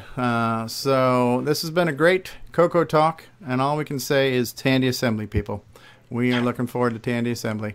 And we're going to wrap up this Cocoa Talk. Thank you, everybody who was here live in the panel, and thank you, everybody who was in the live chat. So we had Retro Innovations in the live chat. Norlander was in the live chat. Evan Wright stopped by. Michael Newman's in the live chat still.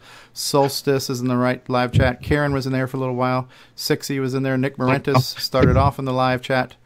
And have I missed anybody else? Wayne Campbell was in the live chat.